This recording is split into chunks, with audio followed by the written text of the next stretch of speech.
time to look in the mirror, America. Do you like what you see? I keep referring to Obama as the magic Negro. Do you like what you see now? Well, suck on this. It's just a mirror, America. Shared sacrifice by everybody. What could it do to you except reflect your image? I did nothing wrong at the Minneapolis airport. The Majority Report. Far more credible to me than PBS and Frontline. The Majority Report with Sam Seder. Ever get the feeling you've been cheated?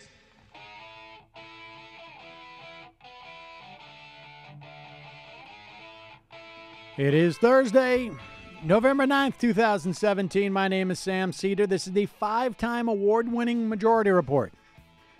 We are broadcasting live steps from the industrially ravaged Gowanus Canal in the heartland of America, downtown Brooklyn, USA.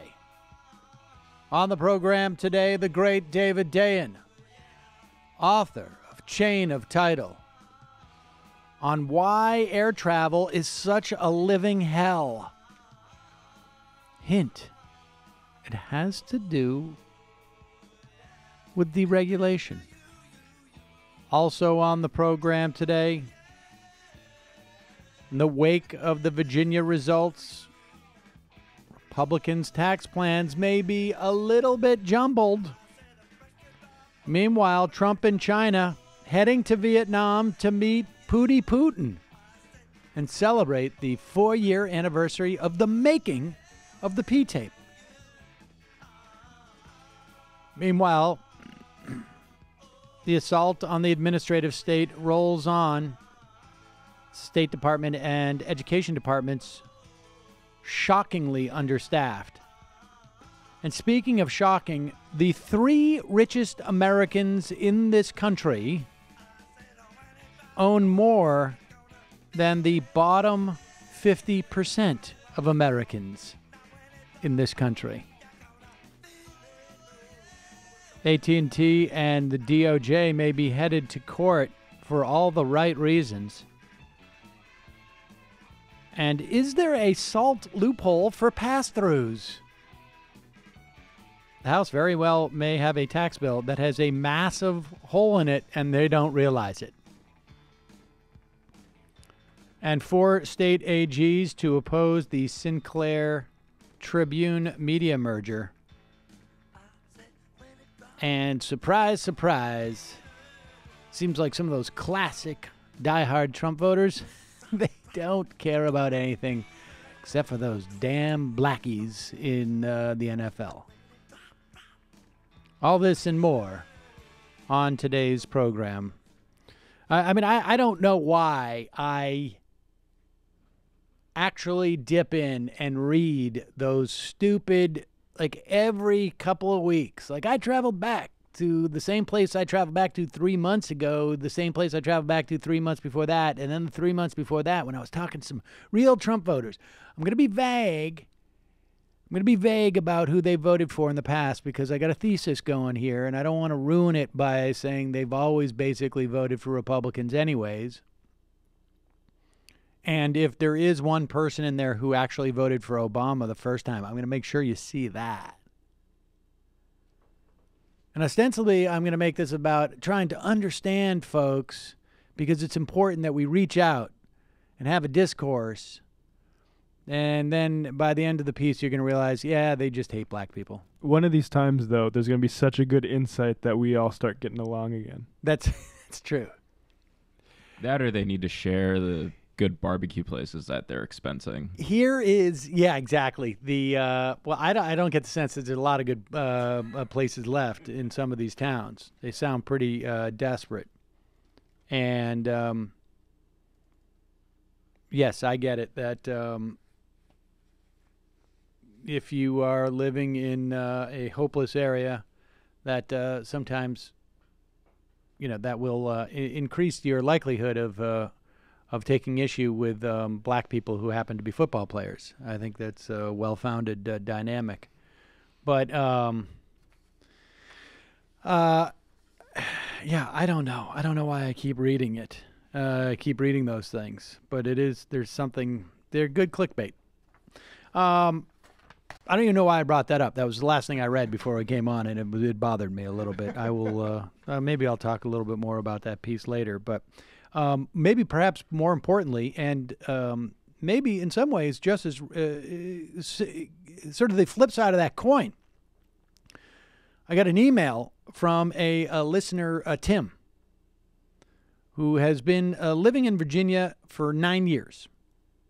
He was a local volunteer doing data work and canvassing on 3 different presidential elections in Virginia. He said, however, this is the first year I've ever received a call on an off-year election by the contestants to host volunteers and volunteer as a canvasser, etc. This was an activated base that worked, and the contestants worked with us. We hosted a Pariolo volunteer for a month, and when he lost, we decided to work with Northam. By June, Northam had paid organizers in Norfolk, his hometown. One of them had worked with the Clinton campaign, and we had worked with her in 2016. While she was from Richmond, she understood the local territory of Norfolk. They got volunteers organized by July. By August, people were doing local data entry. He says, this sounds pretty pedestrian, but we had never seen anything like this for a gubernatorial campaign by Dems in Virginia, and this was our 3rd. By early September, the Dems had passed the 1 million doors knocked mark, and it kept rolling from there. In October, you began to hear radio ads clearly aimed at African-American voters that framed their vote for Northam as a rejection of the white supremacists and the events in Charlottesville. Finally, it was clear the Dems had reached out to individual unions like the AFL-CIO, SEIU, PACs focused on getting African-Americans involved, and as mentioned earlier, residual networks left by Clinton and Sanders. All of this is a long way to say there was a ton of rubber put on the road, and in some cases it really helped. He goes on to give some examples about increased turnout in these areas. So the bottom line is, folks, that obviously, this is going to take a lot of work, but the work pays off. And you can invest stuff into messaging and whatnot, but at the end of the day, it's going to take a just massive mobilization. It's not just going to be about people are going to be motivated to come out and vote against Donald Trump. That's going to help, but it's going to involve massive mobilization. And like everything he references here are about vestiges of infrastructure that was built for prior races, right? So Pariello, who, and you see a lot of stuff like where's the, somebody responded to, I retweeted Dave Weigel's point about saying this is not about Northam being moderate. In Virginia, he was considered to be the most liberal governor candidate that we've had in generations. And someone wrote back to me, no, not true. They want to pick a fight about Bernie Sanders, Bernie Bros, whatever. Tom Pariello, by everyone's account, who ran against Northam, was, if you could point to a single individual outside of Northam himself, obviously, maybe even more so, that helped, went above and beyond to get him elected. Tom Pariello was that guy. And in addition, the infrastructure, there's a good example, the infrastructure that Pariello created was then just ported over to Northam. And part of that infrastructure came from Bernie and Clinton before then. And so, it's really hard to look to Virginia and come away with anything other than what wins elections are people being engaged. So, good news coming out of there. We're still waiting to hear what's happening with these recounts. They've been going back and forth a little bit. They've found 100 votes here or something like that. But as far as I know, still Democrats won 14 seats and are 4 are extant. 4 of those seats are extant. So we'll see. Meanwhile, it is now November 9th. We have not started the war on Christmas. I generally like to start that after Thanksgiving because I like to have a nice meal first. But right now is a perfect time to start thinking about what you're going to get someone for the holidays. Hanukkah coming up middle of December. Think about it, folks. Well, I've got a perfect idea for you. Movement watches, MVMT. All that gift-giving anxiety you can disappear with a press of a button. These watches make the perfect purchase for just about anyone in your life. Guy, girl, man, woman. And they only start at only $95. You've heard me talk about MVMT. I'm sure you got yourself a watch if you were smart about it. Now, here's an easy way to finish your holiday shopping. Get an MVMT watch for someone on your list. The holiday shopping season, like I say, is we're here. You can wipe out like half of your anxiety. One click away. Skip the crowds, standing in crazy lines, and you can get your giftees a gift they're going to love. Movement watches start at $95. At a department store, you're looking at $400 to $500 for this. They figured out by selling online, they're able to cut out the middleman and retail markup, providing the best possible price. MVMT watches make a wonderful gift. They're classic design, quality construction, styled minimalism. Nikki still wears hers every day. Over 1 million watches sold in 160 countries. Today, you can get 15% off with free shipping and free returns by going to mvmt.com/majority.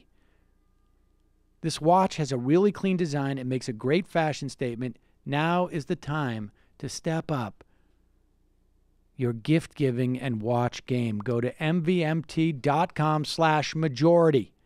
mvmt.com/majority. Join the movement. Get 15% off with free shipping and free returns. All right, going to take a quick break. When we come back, the great David Dayen will be here to discuss. Well, I'm going to talk to him about his big piece on the airline deregulation. It may surprise you where that got, where deregulation started of the airline industry. And I think we'll also talk about, like a typical David Dayen. He's got like 4 pieces out that I want to talk to him about that he's written in the past, I think like 17 hours. Wilbur Ross, I also want to talk to him about this AT&T DOJ possible court involvement. We'll be right back after this.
We are back. Sam Seder on the Majority Report. Is that the John Spencer blues explosion? Sort of sounds. Was the OCs. I don't know what that means. All right, folks, on the phone, it is always a pleasure to welcome this next young man to the program. He writes at The Intercept. He writes at The New Republic. He writes at The American Prospect. He writes at The Nation magazine. He is the author of Chain of Title. I left off like 14 other publications that he writes for simultaneously. David Dayen, welcome back to the program. Thank you, Sam. Thank you for calling me a young man. Well, relatively speaking, we've known each other for a long time, buddy. And that's why I question young. Well, the use of the word young. okay. I first met David appreciate when I it. was a substitute teacher for his junior high class. That's not true. All right. All right, let's start with of the three pieces that you have written in the past 17 hours that I wanted to talk to you about. Let's start with the unfriendly skies, because it is a sort of a twofold problem that we have with the airline industry in terms, broadly speaking. One is deregulation, and it led to basically monopoly power that has made airlines, air travel, a sort of a nasty experience, but highly profitable for a few individuals, which is, almost like it's quite a metaphor for the rest of our economy in many respects. Yeah, I would say it's one problem.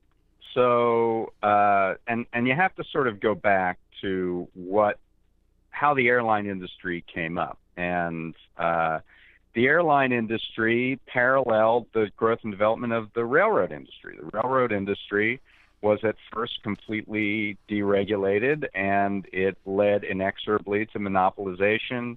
The railroad owners could gouge customers who wanted to put their goods on railroad trains to get them to market and things like that.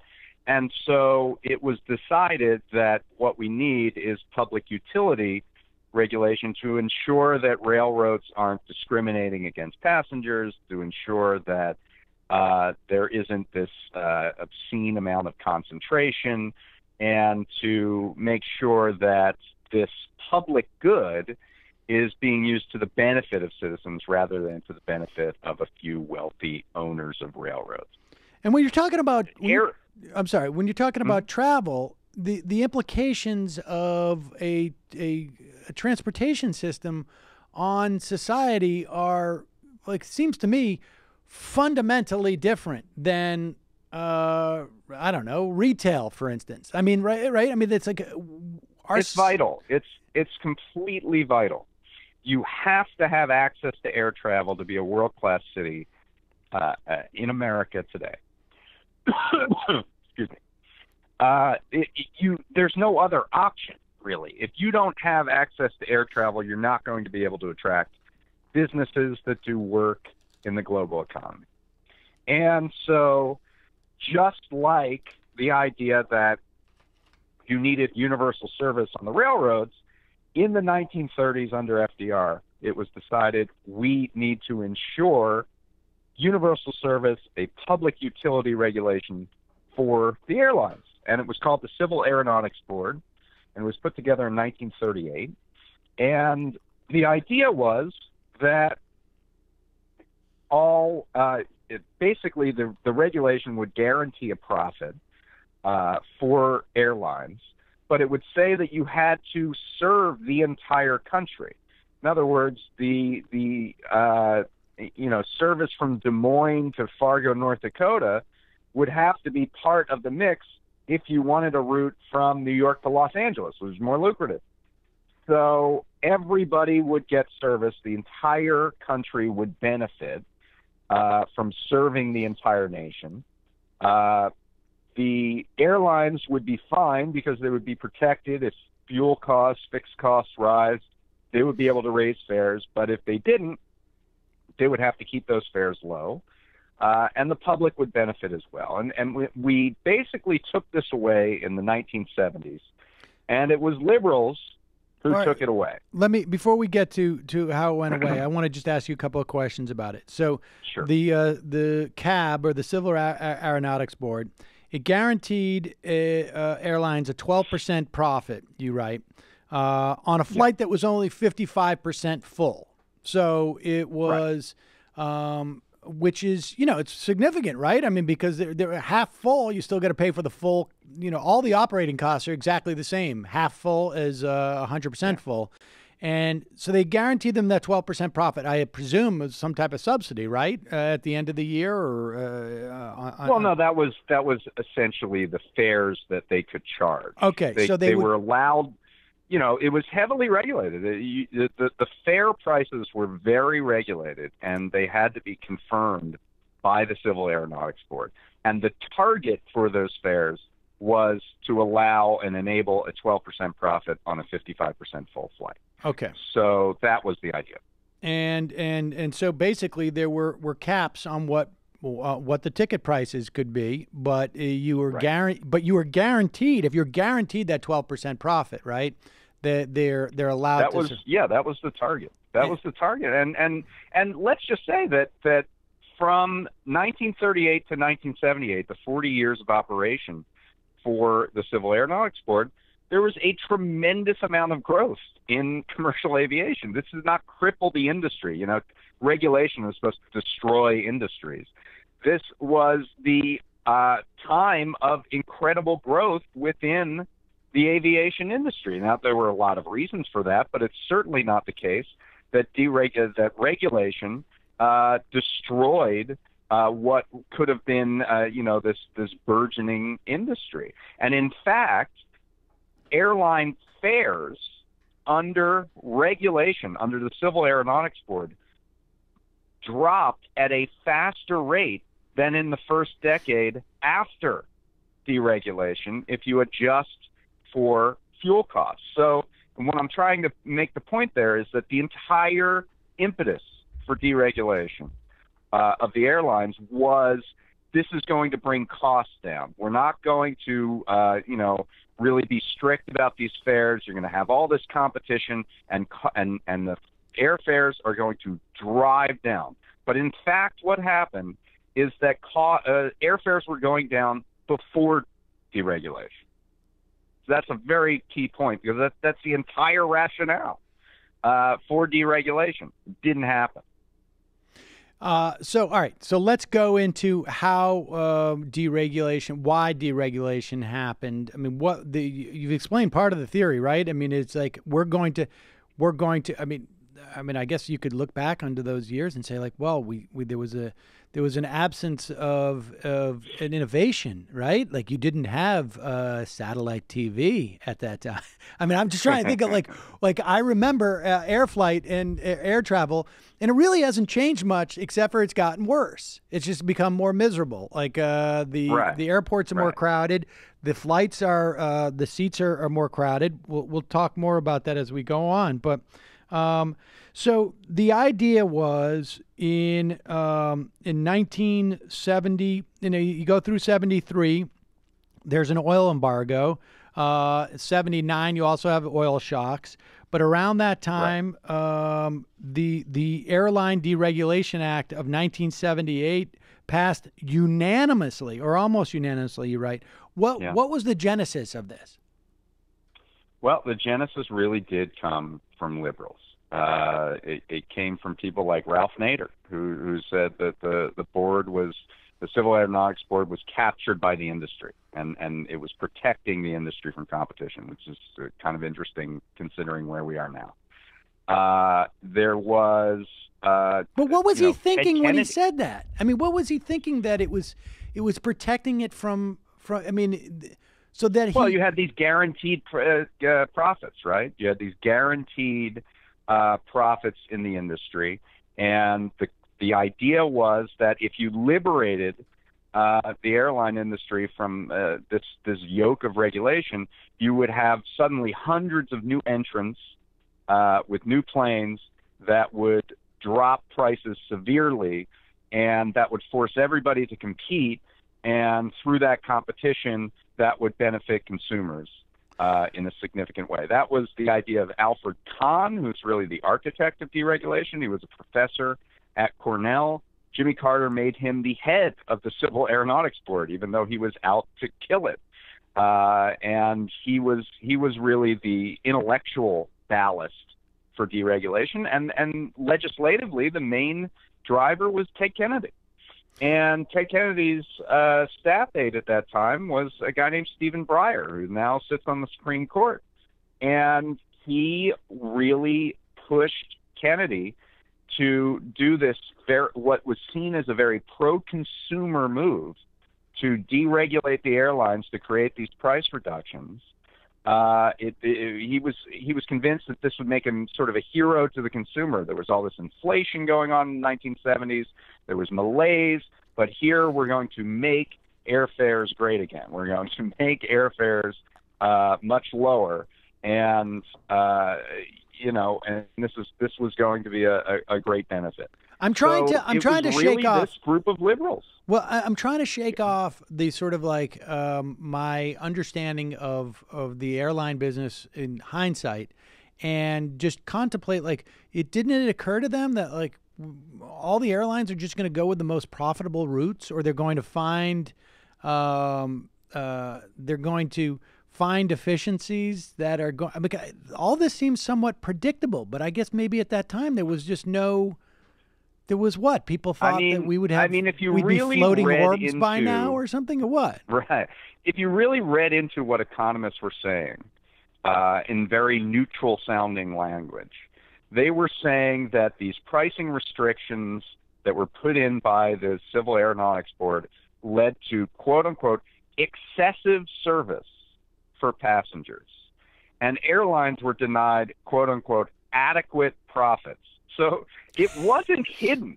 They were saying the flyers were, passengers were being too comfortable and corporations were not making enough money. And if you deregulate that, then you would reverse that process.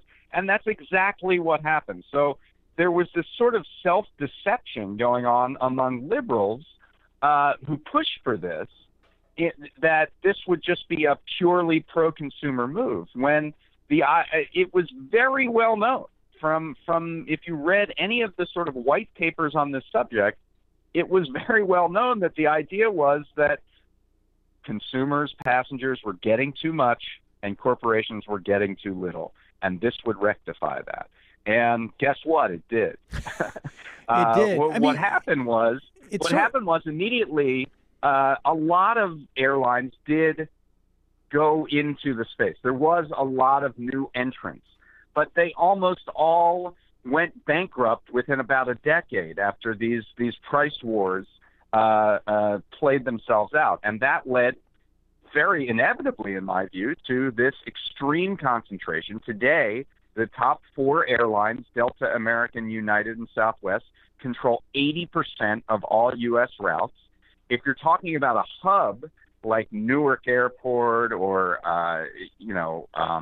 Cleveland or Charlotte or Salt Lake City, where one airline controls almost all the routes out of those particular hubs, because that's this new system that we moved to, this hub and spoke system, where you can't get a nonstop to a lot of places. You have to go through the hub.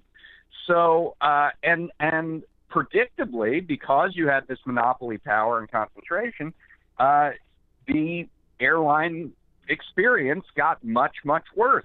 There was no need to compete on quality. You could stuff as many people into the plane as possible, because if you have fixed costs, getting more people onto that plane meant more profits. And so you saw seat pitches go shorter and shorter, and more rows in every inch you take away from your seat and the seat in front of you means another row of planes in the back of the plane. So just figure out what's going to happen there. You're just going to get squeezed and squeezed and squeezed. And we see this, sort of at all levels of the airline industry. Now, the airline industry will tell you, well, fees dropped. We did reduce fees. But, of course, that neglects all the ancillary fees that you pay now on an airline, the overhead baggage fee and the change fee. And there's an actual boot camp for ancillary fees that executives in the airline industry go to every year to figure out what new ways they can do to gouge their customers. So this has become a very predictable disaster, in my view. When I go round trip, when I go to Vegas for that lawyer conference, I get the expanded, whatever they call it, the extra comfort seat one way. That's what I do. It's like an extra, I don't know, $50 or something. I splurge on my way home because I think I'm going to be exhausted, and the seats are still. It's insane. It's insane. The extra comfort seat that's $50 more is what the seat used to be 30 years ago. They've just made every other seat worse so that a normal seat looks comfortable by comparison.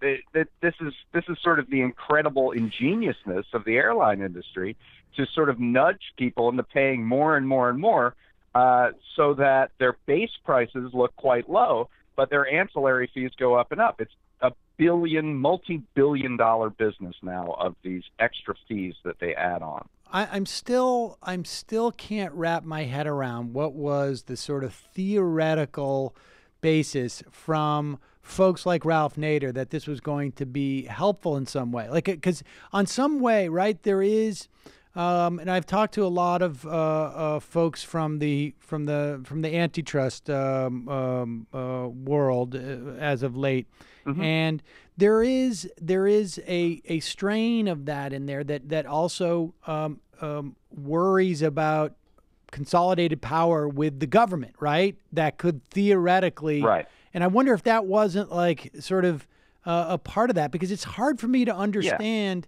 Yeah. You know, you can say like that there's regulatory capture. Well, you work on the capture part, not the regulatory part, it seems to me. Right. That's exactly right. I mean, the 70s really were an age of regulatory capture, where that term became very prominent, and Nader's work, while not wrong in many cases, really did lead to that sort of backlash where the regulatory part of it is what got switched around rather than the capture part of it.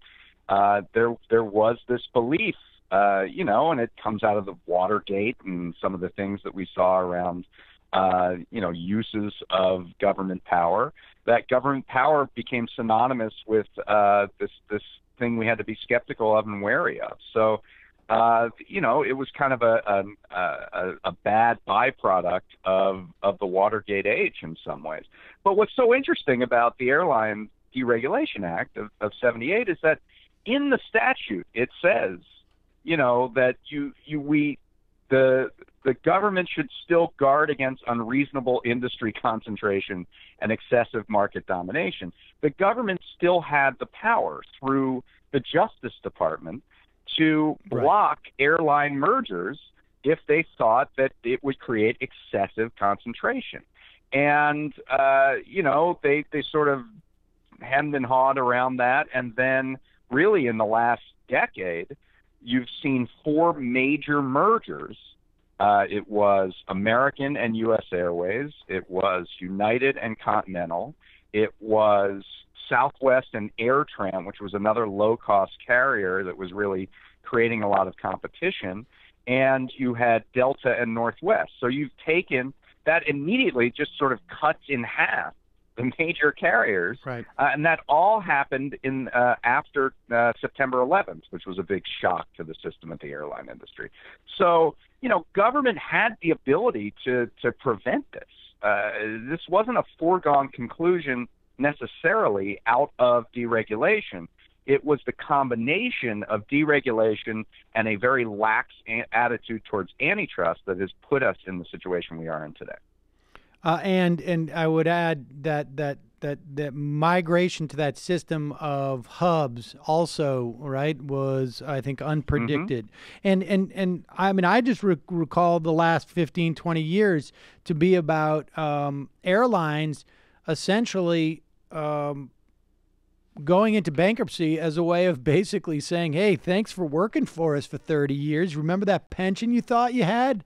Bye-bye. Absolutely. I mean, this is, I remember when that happened to the United pilots, and it was, I mean, just, I remember taking calls from, maybe it was like 2006, maybe it was, that I remember taking calls from people who were just like, I worked for 30 years.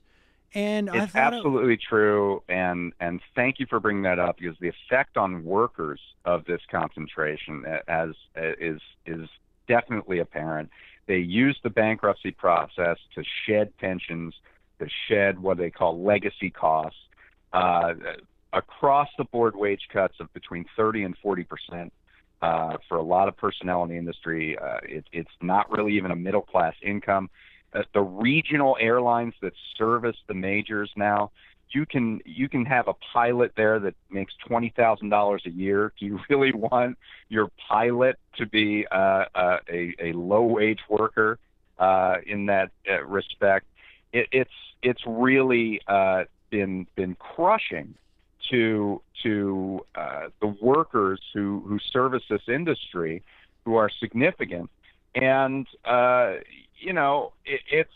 that's just another byproduct of when you concentrate the industry, and suddenly there are less companies who are bidding for those services.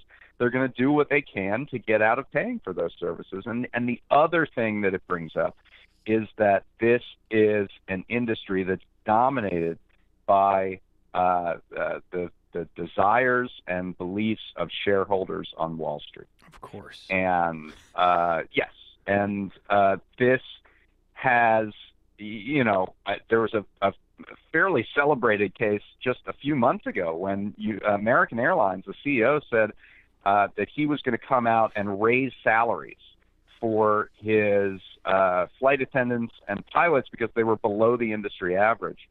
And Wall Street went nuts. And they didn't just drop American stock. They dropped the stocks of all airlines across the board because American Airlines decided they were going to pay their workers a little better.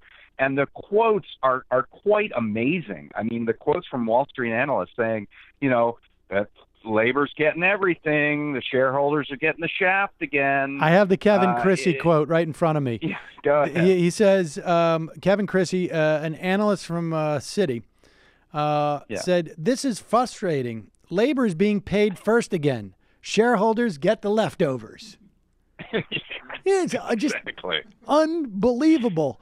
And J.P. Morgan's Jamie Baker said the action establishes a worrying precedent in our view, both for the American and the industry. Like, you're going to start paying the people who work for you? This is dangerous stuff we're heading into. This, and the reason that they do that is because it worked. Like, there was another case that I mentioned in the piece about JetBlue. Yep. And the CEO of JetBlue wanted to equip his airlines, his planes, so that they were actually comfortable, so that you could actually manage to sit in the seat for 3 hours. And he said that we're going to compete on quality. We're going to give people a good ride, and they're going to want to fly on our planes. And Wall Street again went nuts, and they said, "You can't do this. You're costing your company money. You're costing us, the shareholders, money." And after a couple years of battle on this, JetBlue backed down. They went back to sort of the industry standard of squeezing the passengers by making the experience demonstrably worse. So Wall Street has this incredible and they got rid of Barger. He stepped down, right? They even got rid of the CEO. Yeah, they forced the CEO. It was like he was Serpico in some way. Like, honestly, it's like you can't do this, man, because the other airlines are going to follow suit. I mean, so what's the solution to this one? I mean, can you bring back something like CAB, like the Civil Aeronautics Board? I mean, I think you have to sort of first start by changing the mindset here. The choice is not between regulation and deregulation. The choice is between regulation in the public interest by elected representatives and regulation by CEOs and investors. That's the choice, because what we have now is regulation by CEOs and Wall Street investors, and when you get that, you get worse service that you're paying through the nose for, where you can be pulled off the plane at a moment's notice if the company deems that is something that needs to be done. I think you need to reimpose some quality of service standards. There was a very good lawsuit by a consumer organization called Flyers Rights that forced the FAA to step in and put some rules and protections around the incredible shrinking seat that we see.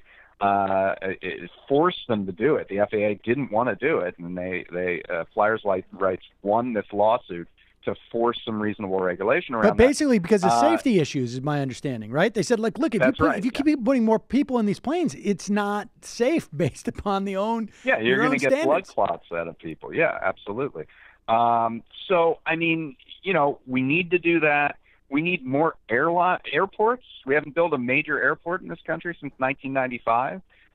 That would increase the ability for more passengers, more planes, more capacity. You need to open up slots in existing airlines in existing airports so that one company doesn't control all the gates in a particular airport. We need to mandate some sort of reasonable service universally throughout the country so that everyone can share in this public good of air travel. And we need, if that means we need to sort of subsidize the less profitable routes with the more profitable routes, then so be it. I really do think we need to go back to regulation in the public interest rather than in the interest of corporate executives and Wall Street shareholders. Well, we'll put that on the list. I mean, yeah, exactly. But that said, I mean, it's a fascinating history. One last, thank you. And the last thing I would say here is that this is how the economy works right now, right? Yes. I mean, the things that we're seeing in the airline industry are no different than what we see throughout the entire economy over the last 40 years. You're talking about inequality, consolidation in the hands of a few, deregulation, workers getting the shaft, regulation by Wall Street. All of the factors around airlines and the airline industry are present in the rest of our economy. So really the answer is that we need a new paradigm for this American version of capitalism that we have, or else every other industry is going to suffer the same fate as the airline industry. Yeah, I mean, I think there's, for me, the through line in stories like this is inevitably that you've got CEOs and board of directors who are paid based upon stock price, and they have basically a cottage industry, and so they're not their concerns are basically the side bet at the table, and it really is their incentive structure is misaligned with the incentive structure of somebody who wanted to build a long-term sustainable business that would nurture a consumer base and provide for its workers. But absolutely, that's and people can go back and listen to any Bill Lazonic interview that I've done, which covers that. But all right, let's move from that story because you have a couple. Let's stay within the realm of antitrust because I noticed on Twitter you're pushing back on this a little bit. We all are aware of the AT&T Time Warner merger that has been in the offing for quite some time. Those of us who have very good memories remember Jeff Fuchs or Bukes, whatever the CEO of Time Warner's name was, saying at some type of probably around about a year ago, right after Donald Trump won the election, saying at some tech interview, I don't know, convention or something, that he was not worried about Donald Trump's threat to the First Amendment, vis-a-vis attacks on CNN. He was really worried about the Democrats and their push for repeal of Citizens United, and thereby signaling that he understood what was going to be happening under the Trump administration. You've got to kiss this guy's ass. He didn't have his own forbidden city to take him to convince Donald Trump that he should just give him the store. But the story that AT&T is pushing right now is that Donald Trump is forcing AT&T to sell CNN because he doesn't like CNN and he's trying to punish them. But in fact, the real story is far more complicated and has to do with media concentration. Yeah. And I'm going to have a larger piece at this at The Nation maybe later today or tomorrow. But of course, yes. First of all, it's not at all clear and probably untrue that the Justice Department asked AT&T to sell CNN in isolation.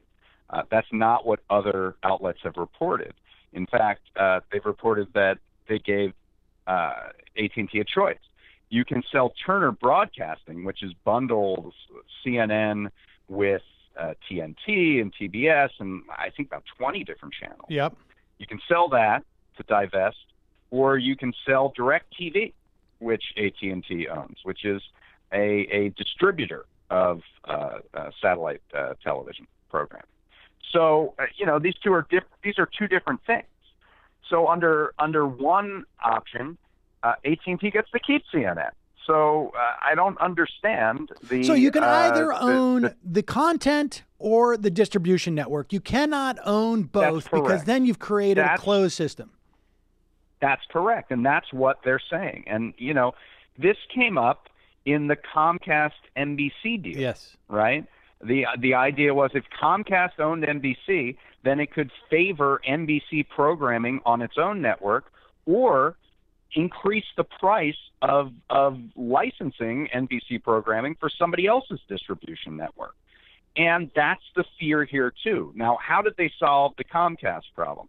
Well, Comcast promised to some what they call behavioral remedies, where they promised that they would not, favor their own content. It turned out it was impossible to monitor that. The FCC wasn't able to monitor it. The DOJ wasn't able to monitor it.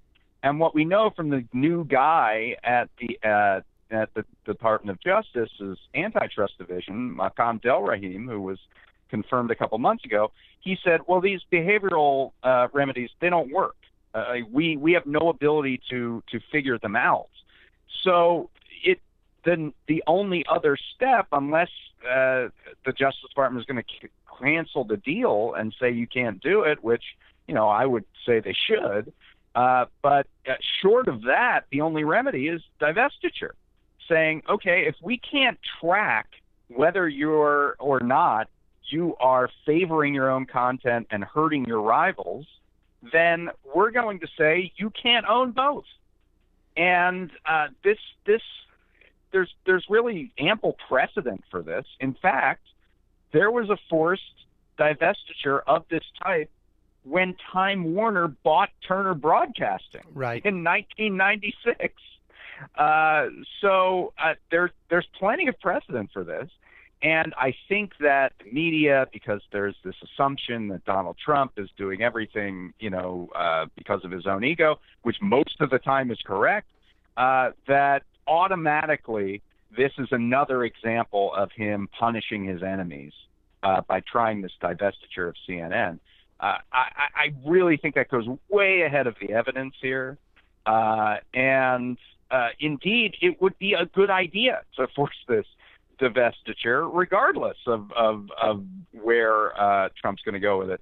Now, the problem is that Trump has pretty much expressed his loathing of CNN, has said that he would, block this merger while on the campaign trail.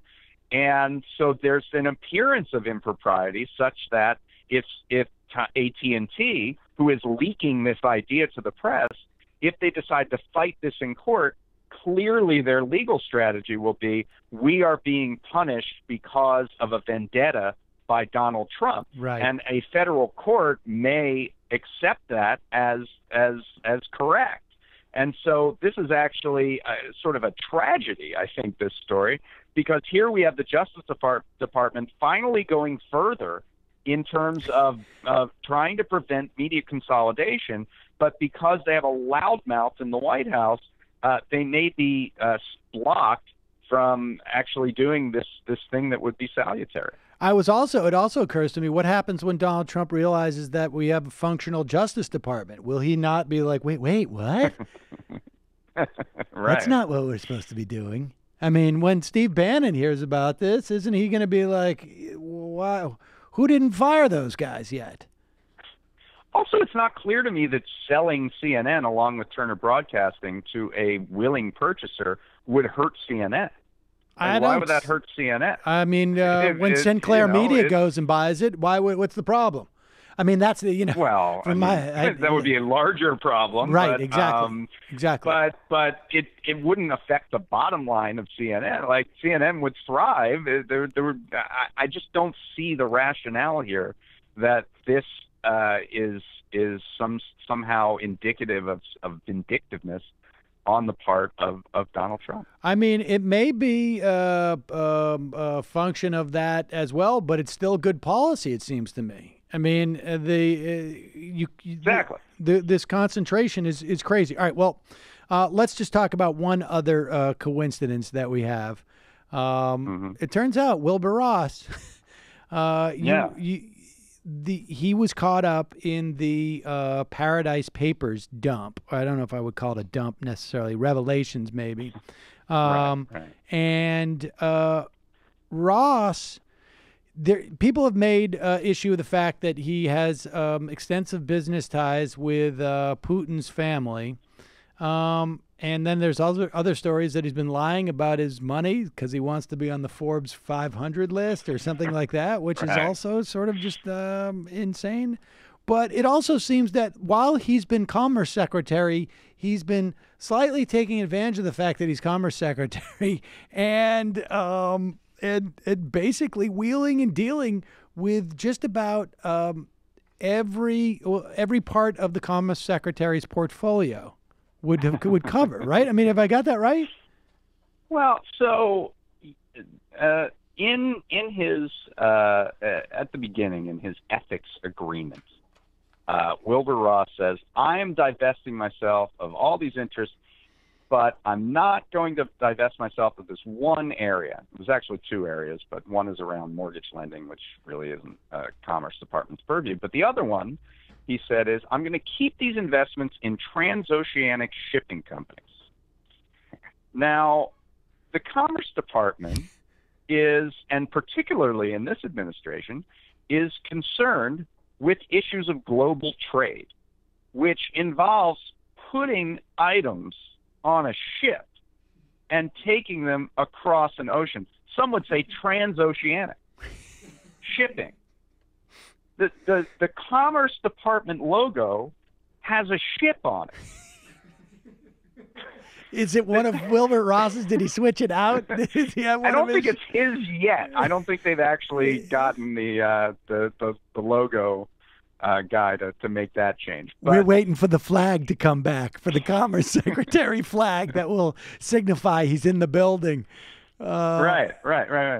So it was ridiculous from the beginning that why would you let the Commerce Secretary still hold these investments in shipping? And indeed, one of the first actions of Wilbur Ross is he negotiated this deal to expand exports of liquefied natural gas to China, which is a huge untapped market for LNG. Now, it turns out one of the companies that he has an investment in, Navigator, has a huge fleet of ships that transport natural gas.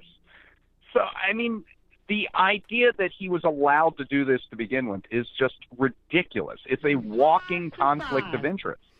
And what I learned in my report is that the ethics officer who signed off on this, who said, yes, you can keep owning investments in shipping companies even though you're running the Commerce Department. This guy was an alternate ethics official within the Commerce Department who within the last 2 months, Wilbur Ross promoted, like himself. It's his job to choose his own ethics officer. So that you've really got my kind of ethics. Exactly. Oh, a complete failure of the ethics process. All right. Well, to be fair, let's put the logo back up there. All right. So Wilbur Ross owns a shipping company that he just okayed, but there's also an eagle and a lighthouse on the seal. Yeah, the lighthouse is watching for the ships. All right, fair enough. But does he own eagles? So it's really 2 out of 3 of the iconography on the Commerce Department logo having to do with transnational shipping. Wow. Well, I mean, one would, it seems like that would be an ethics violation, except for what they've done, it appears, is to just redefine what ethics mean, essentially, by by hiring the guy in charge of ethics. Right. And this is sort of a larger failure of just the entire structure of it. If you can have the head of the department choose his or her own ethics official, then that's just sort of an invitation to this kind of abuse. Is there an IG, like an internal investigator associated with Commerce? Well, yeah, there's an inspector general, and Senator Richard Blumenthal has called for an inspector general investigation of this whole business. Does Wilbur Ross get to appoint his kid that or something like that? Like Wilbur Ross Jr., our inspector general? Yeah, I think the inspector general is named Rilbur Wass, interestingly enough. Well, and all right. Well, that is the. I mean, there's that. There is that. And it turned out, by the way, that American Public Media added to this by saying it's not just Navigator, which was the shipping company profiled in the Paradise Papers, but Wilbur Ross owns a stake in 75 different shipping vessels across multiple companies, many of which transport the types of goods that will be benefited by the opening of LNG exports to China. Who better to run the Commerce Department? Who better? He knows it. He knows it. That makes him smart. Yeah. Well, I guess it's not dumb. I mean, if you have the ability to do that stuff, I mean, I guess that's what they call business, right? Makes it much easier. Well, David Dayen, as always, learned so much in what you're writing and talking to you about it. I can't thank you enough for coming on. All right. Thank you. We'll link to those pieces and, of course, to your secret site, which I'm sorry, I'm going to tell people about it. It is David Dayen's Tumblr, daviddayen.tumblr.com. And if you go there, do you have a sign up for your email blast? I'm not sure if it's right there, but you just go to tinyletter.com/David Dayen, and you can sign up to the newsletter, where I link to all the stories I put out and then give you a little bit extra. I send that out twice a week, and that's another good way to keep up. All right, there you go. David, thank you so much. I appreciate it, buddy. Thanks. Bye-bye. Oh, boy. Just trying to remember Virginia. Just trying to remember Virginia. I've always got the 8th of November. That's right. Just trying to remember how I felt at whatever it was, 9 p.m. that night or 10 p.m. There was no better feeling than being able to text Larry Murphy and say, dude, I think actually Virginia's looking really good. All right, folks, just a reminder, it is your support that makes this show possible. By becoming a member, you're paying for the free show. If you have the financial means to do so, please head over there at jointhemajorityreport.com. And as a way of saying thank you, we give you extra content every day. I mean, I bet probably in 2017 there was probably one day maybe that we didn't do extra content. Do you think there was? Well, like a freebie day maybe, or a day we were off. A day we were off maybe. Yeah. Maybe one day where you didn't get extra member content. But still, please, give me a break. But you still got a show that day. They still got a show, right. It's not the extra show. So that's our way of saying thank you. And, of course, if you do not have the financial means and you want the second half, fun half we call it, you can simply head to, send us an email at majorityreporters@gmail.com. We will make a deal with you. We make the best deals. the best deals. We will put you in charge of our membership, we'll make you the guy in charge or the gal in charge of regulating our memberships. So head over to jointhemajority.report.com. Also, a reminder, if you have yet to take our survey, I think we're only going to do this for a couple more days. majoritysurvey.com. This is very helpful to us. If you are a freebie listener and you don't want to become a member and this, that, whatever, go. You will assuage your feelings of guilt and nagginghoodness by going to majoritysurvey.com. Take the survey. That'll help us out. That'll put you in good stead for like a week and a half. This breaking news, it is being reported by the Washington Post Deputy National Politics Editor, Peter Walston, on Twitter, but I guess there's a piece in Washington Post. Woman says Roy Moore is the Republican Senate candidate in Alabama for an election that takes place almost 4 weeks to the day from here. The first week of December, if I remember correctly. Maybe it's December 10th or something like that. Alabama resident Lee Korfman said that in 1979, when Moore was an assistant district attorney, he brought her to his home and touched her sexually as a 14-year-old. 3 other... Wow.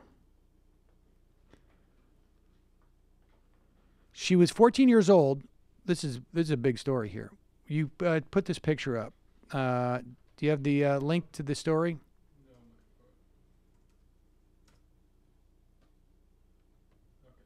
This is a serious story here. Lee Korfman said that when she was 14 years old, an older man approached her outside a courtroom in Etowah County, Alabama. She was sitting on a bench with her mother, they both recall, when the man introduced himself as Roy Moore. He was a 32-year-old assistant district attorney. He struck up a conversation, Korfman and her mother say, and then offered to watch the girl while her mother went inside for a child custody hearing. God. Holy cow. Alone with Korfman, Moore chatted with her and asked her for her phone number.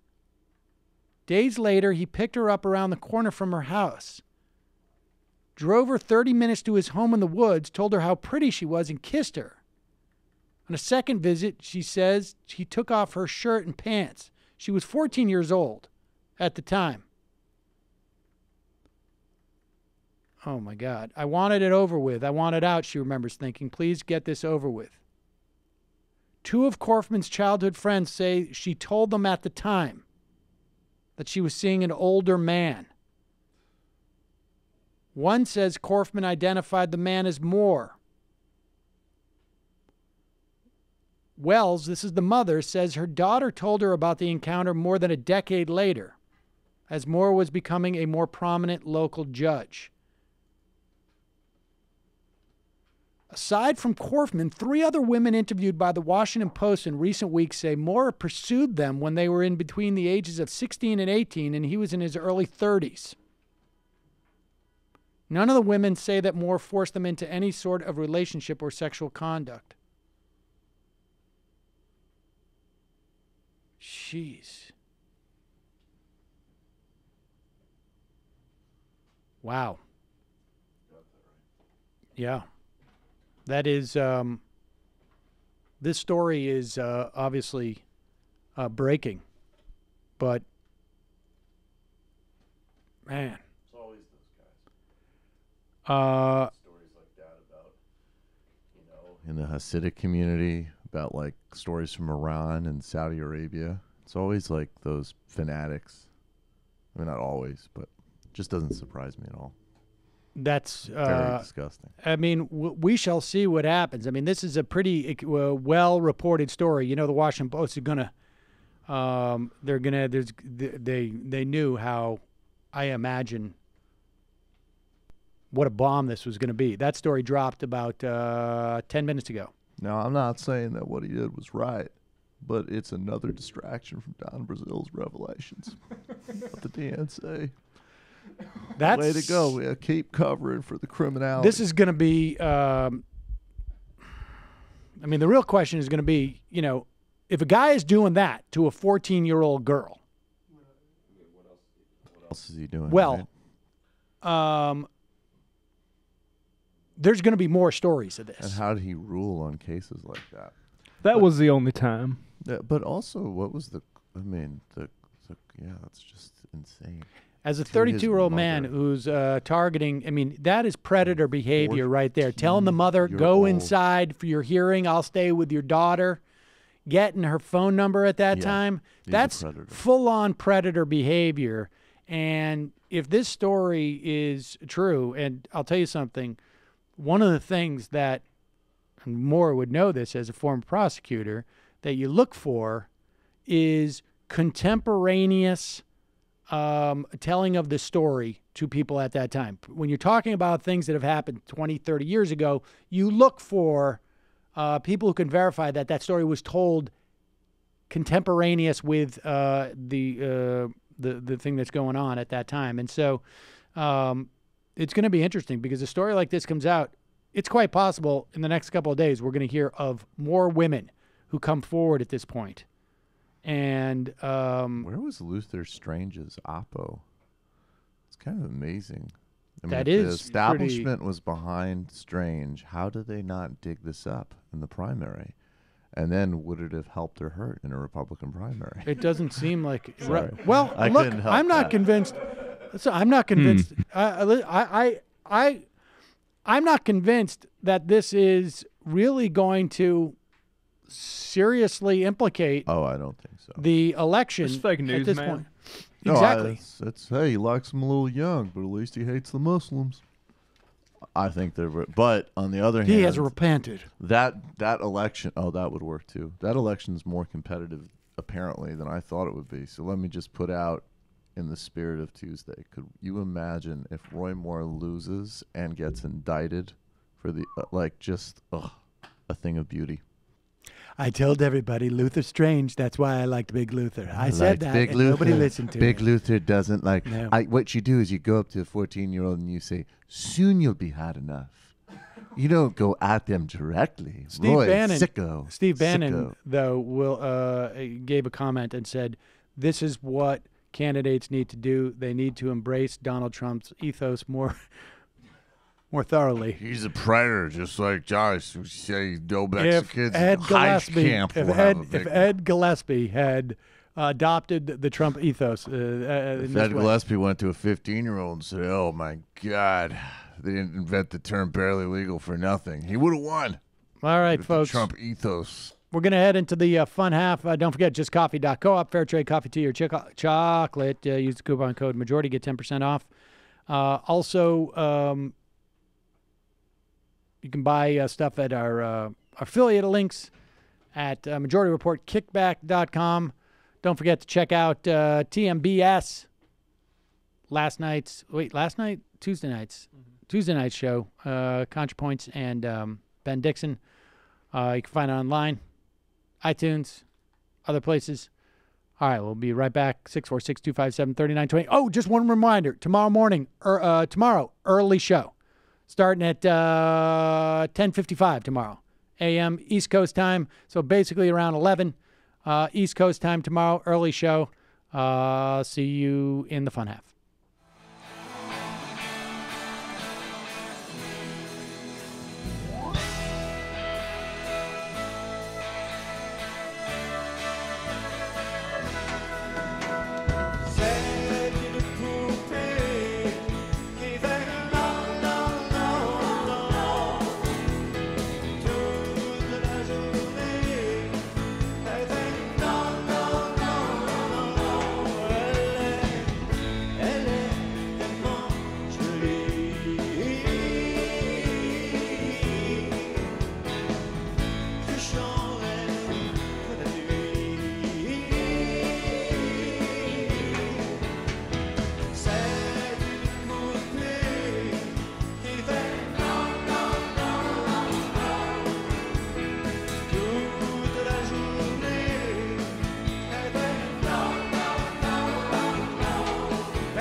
Yeah, no is right. I don't want to do that one. I don't enjoy that one at all. I think that's the first one we've ever played that I didn't like. I don't like the ska one. The ska one's a little bit awkward too. Somebody sent an email, and I got to dig into it a little bit. Excuse me, I'm having a little bit of fish jerky. That explains why that song has been so covered. Uchiwali said today's video interlude is a particularly insidious form of torture. You guys need jobs at Gitmo.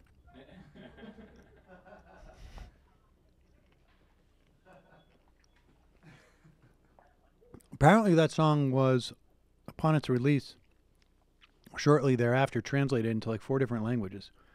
And it was considered one of the most sort of successful French pop songs that, in terms of its ability to cross into other countries and languages. And that's why it's been covered so much. I don't know. Like, I guess the chord progression is a bit French. I don't know. Like, it doesn't seem very French to me. Well, a lot of people say that. The language is very is astute. There's a sense that the chord progression is not that French. You're not the first person. Unlike to say those that. classic French chord progressions we all know so well. Well, Serge Gainsbourg stuff is, the ya-ya stuff. It's pretty French, if you ask me. Folks, Donald Trump is, as you know, in Asia, and you know how hard-hitting he has been on China. He, in many respects, built his foreign policy creds on, I say that facetiously, on his tough stance on China. And boy, oh boy, was he really bringing it to him the other day. Apparently, there were audible gasps when Donald Trump had this to say in front of everyone assembled in the November 9th bilateral trade meeting. I just want to show my thanks for showing me the Forbidden City. Here we go.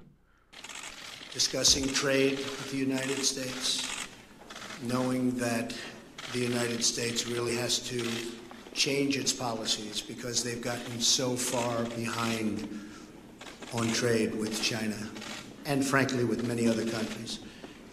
And I have great respect for you for that because you're representing China.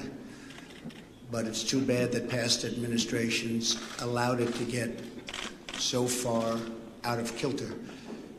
But we'll make it fair, and it'll be tremendous for both of us. Oh, shit. I can't watch Trump clips when I'm fighting a headache. You know, it's also Saudi Arabia. There were the 2 countries that he ran on was like China's ripping us off, Saudi Arabia's terrorism. Hillary loves the Saudis. And then literally there's like he goes to Saudi Arabia hosts him. They're like, "Here's a sword. You're a great man. Here's a giant billboard of you." He's like, "Do you want to attack? Qatar. They're the ones. Do you want to attack Lebanon? Go ahead. Do attack anything. Actually, you guys are the best in the world." And then the Chinese are like, "Come visit this generic tourist attraction that no one else is." Yes. The Forbidden City. So there's Donald Trump basically expressing like, "Hey, I don't blame you for rolling us. I have got to change policy in some nebulous, inexplicable way. But of course, it's going to be better for both of us. It's going to be better for both of us in a weird way, in a sense." We should also say, you say Saudi Arabia. Apparently, Saudi Arabia has also warned its nationals to get out of Lebanon. Yeah, which they want to drag Lebanon. They want to move Hezbollah's focus out of Syria, and then they want to destabilize Lebanon.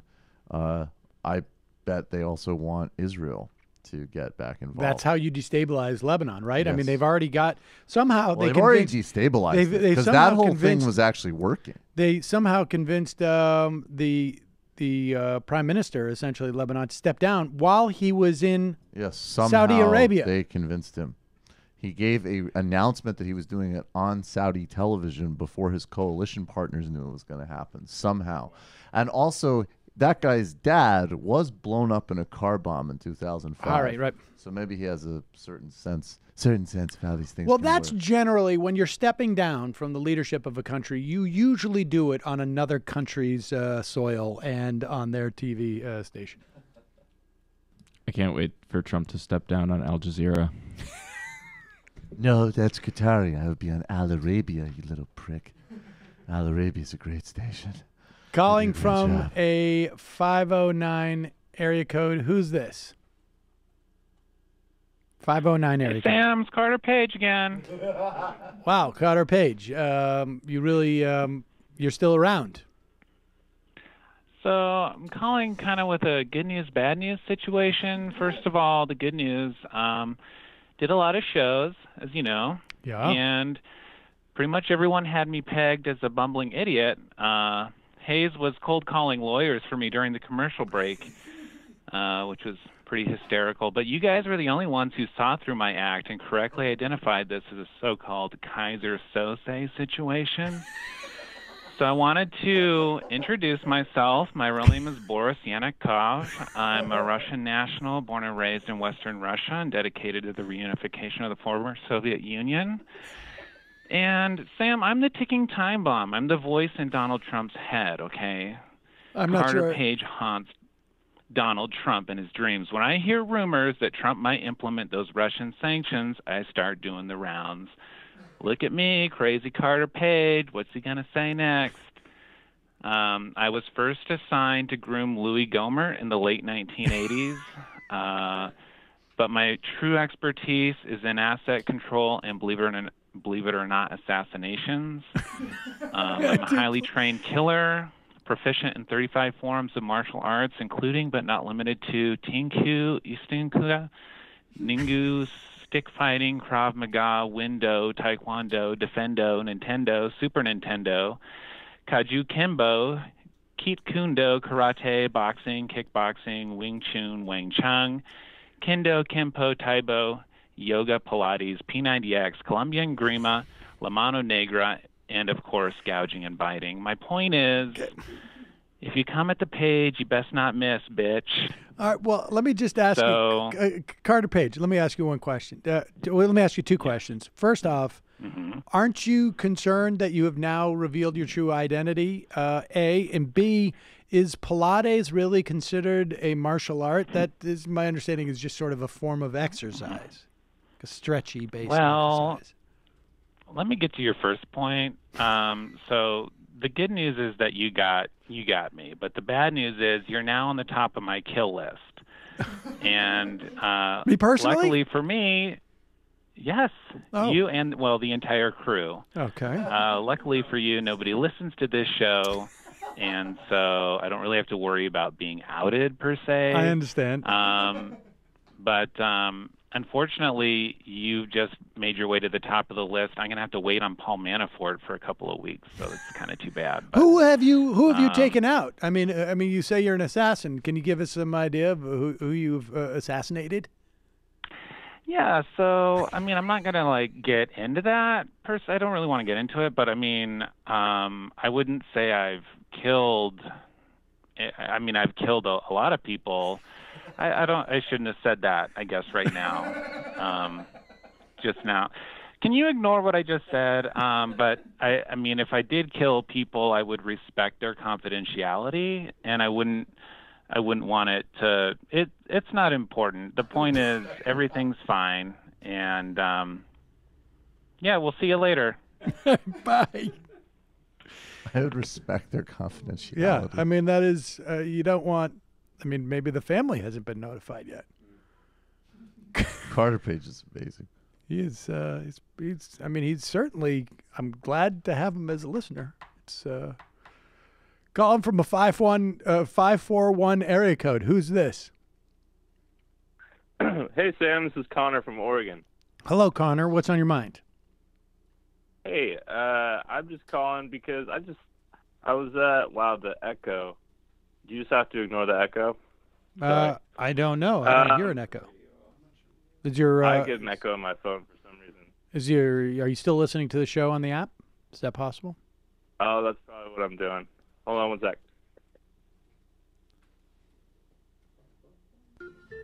Hey, sorry. Yep, Here we go. Okay. So yeah, I was just thinking last night between, is Trump really the worst president we've ever had? And I was thinking, if we had to go back to 2000, to the 2000 election, would you rather have Bush or Trump as president? It's still early. But I have, so I'd measure the totality of George Bush with just a year against Trump.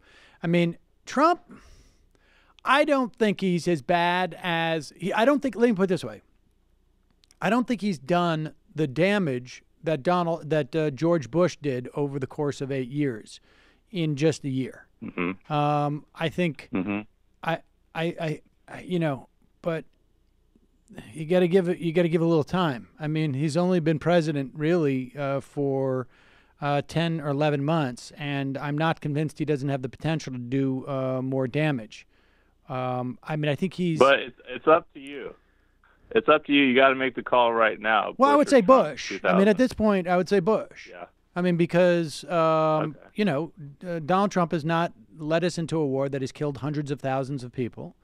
He has not caused the deaths of thousands of U.S. service men and women.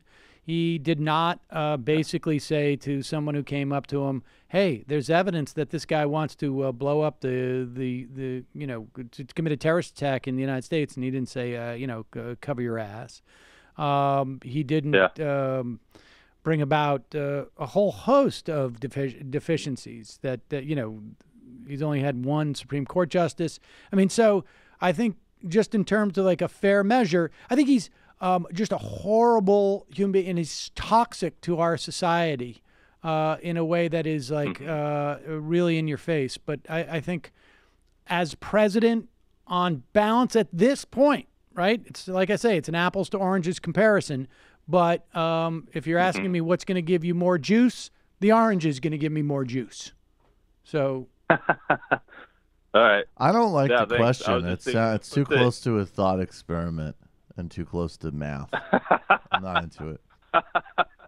Appreciate the call. Hey, well, think about it. All right. Do you think, though, it's possible that just the noxious effects of Donald Trump, specifically with sanctioning and kind of opening up space for a certain kind of authoritarianism and racism that was already there, but has not had the same kind of, even with Reagan, didn't exactly have the same overt approval from the top. I wonder if that, because I always remember with Bush. Do you remember when Ari Fleischer said people better watch what they say? That was totalitarian, authoritarian for sure, authoritarian. But I also remember Bush the day after September 11th, or within the first week, having Muslim leaders at the White House and basically being like, "Don't fucking attack these guys at in your local community," and that mattered, at least in an American context. Yeah, Obviously, oh yeah. And I think you're right. I mean, Iraq stands alone, but Trump has he's up tempoed. We're killing a lot more civilians now with this guy. Yes, that's true. But like I say, and it's not a fair comparison because we're comparing literally 11 months, 10 months to 8 years. But Bush was pretty bad. Those are pretty bad horrible times, and a lot of what we see today was established then. And so, did you think maybe it would be like? Well, this is just because it's all sort of make-believe anyways. I would say I would prefer Bush of 2006 to 2008 over Trump. But not 2001 to 2003. So much depends on the history and the politics of the moment and the media environment. Right. And yes. it's such a But I'm just saying on balance as to what is worse. Now, Chappie on the IM says, you don't think the actual destruction of EPA, State Department of Interior are worse than Bush? Actually, I think at this stage... Didn't Bush do even more? Oh, yeah. Bush did all of this stuff.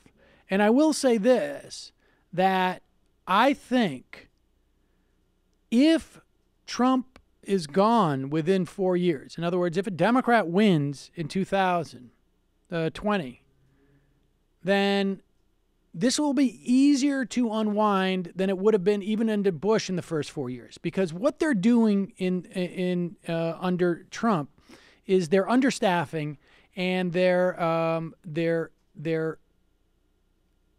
hurting these agencies.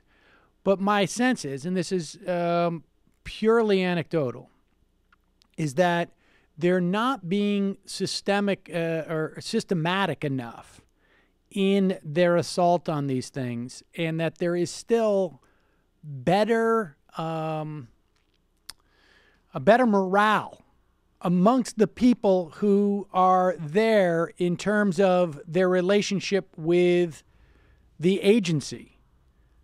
I think there's probably more hope that if Trump goes away, we will be able to take back over in some ways. I think like under the Bush administration, people were demoralized and there was such a replacing of people, right? Like, go back to the Sam Bagenstos interview that we did almost a year ago now, where he talked about what happened to the DOJ and Civil Rights Division. The Bush administration would go in and would pull apart the division, like one person at a time, one principal at a time. I don't think frankly, the level of competence is there to do it as systemically and systematically as the Bush administration did. And these were evil guys who were also, smart and trained at what they were about to do. Remember, the Trump administration couldn't attract these people. I remember that, and you would know this infinitely better than me, because I was like, not even I wasn't even. I think I could vote in 2004. I couldn't vote in 2000, but like, they just felt like they were a machine. Yes, there was a level of like, these guys know exactly what they're doing.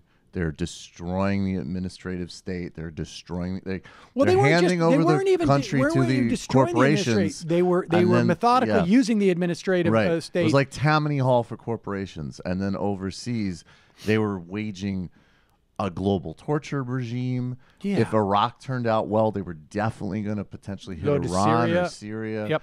I mean, they were really on the march in a way that it is. It's interesting. It's like the Trump people are more scary in a certain way because they're just so much even further on the dial. But on the other hand, they're clowns. And the Bush people remember Bush misspeaking and stuff. But the overall message of that administration, like it was Dick Cheney like sneering on television. Yeah, it was like a corporation just moved in, and their job was they were evil corp. And this is more like, just the used car, car salesman who's made millions of dollars comes in. He's like, I'm just going to bring in my nephew and he's going to, that type of stuff. So Right. I don't know.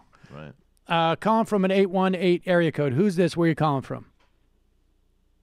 This is Steve from Washington. Thanks for taking my call.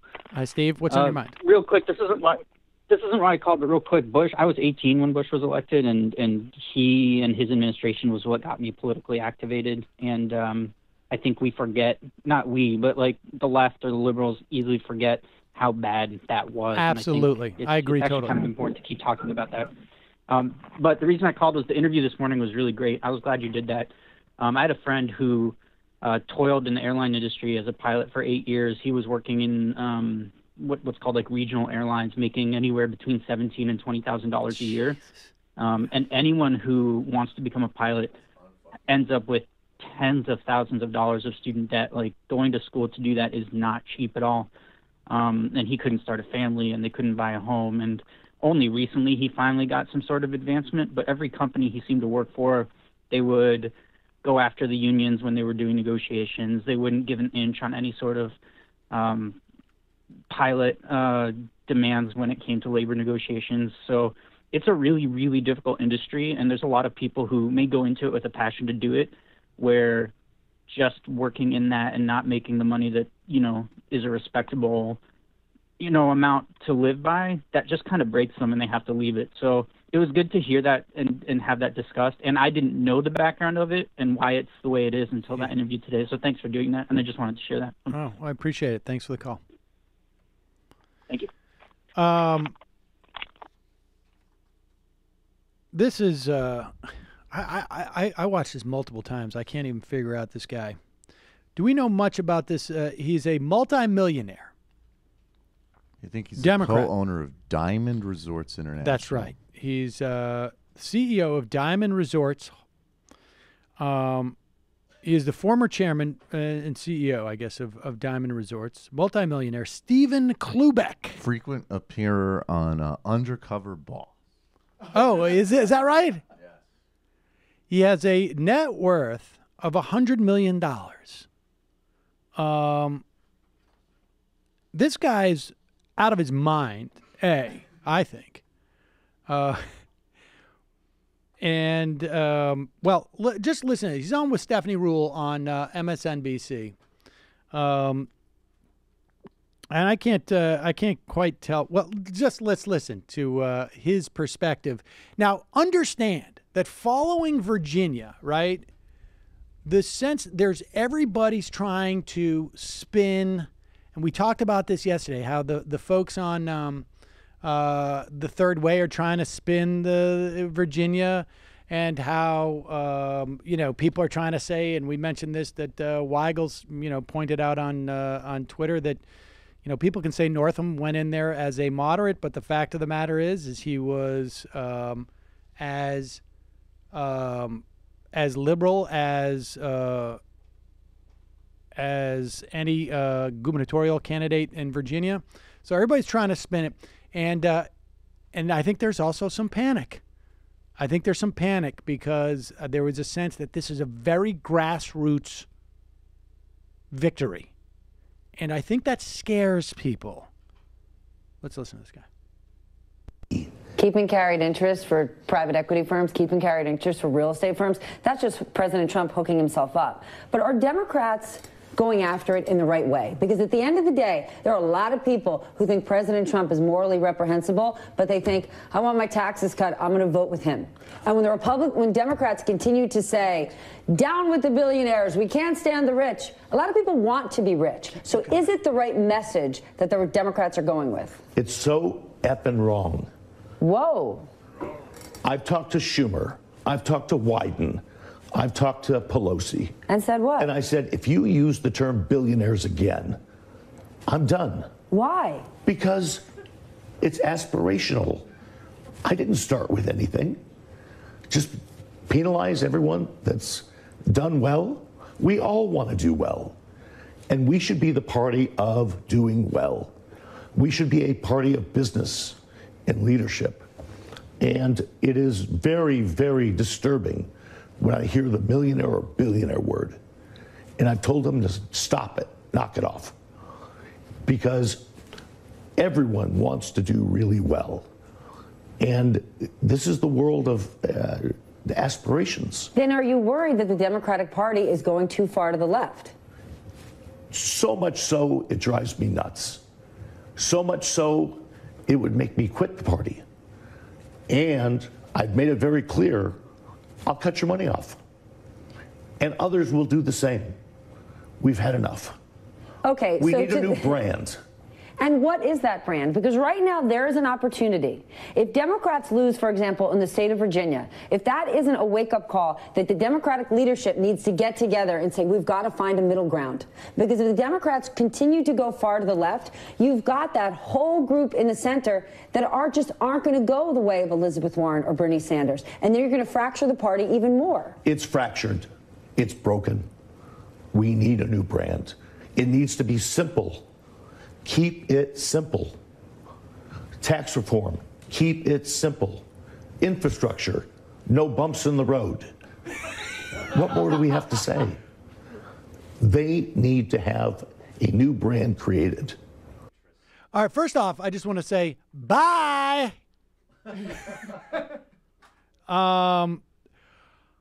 My first reaction when I watched this was that I imagined that this guy stood up from his table, walked off the set, pulled off his mask, and it was Cornel West under there going like, how was that? Pretty funny.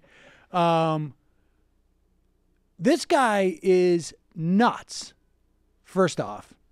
Second off, this is a guy who, I mean, frankly, I think Pelosi, Schumer, who else did he talk to? Wyden. Yeah, I think they should all be pressured to give their money back from this guy, or at least just go out and spend it on something fun and tell him to take a walk. Like now, spend it on ads specifically calling out the plutocrats and bloated morons who are ruining this country and the planet, like this idiot. This is a perfect example of how out of touch.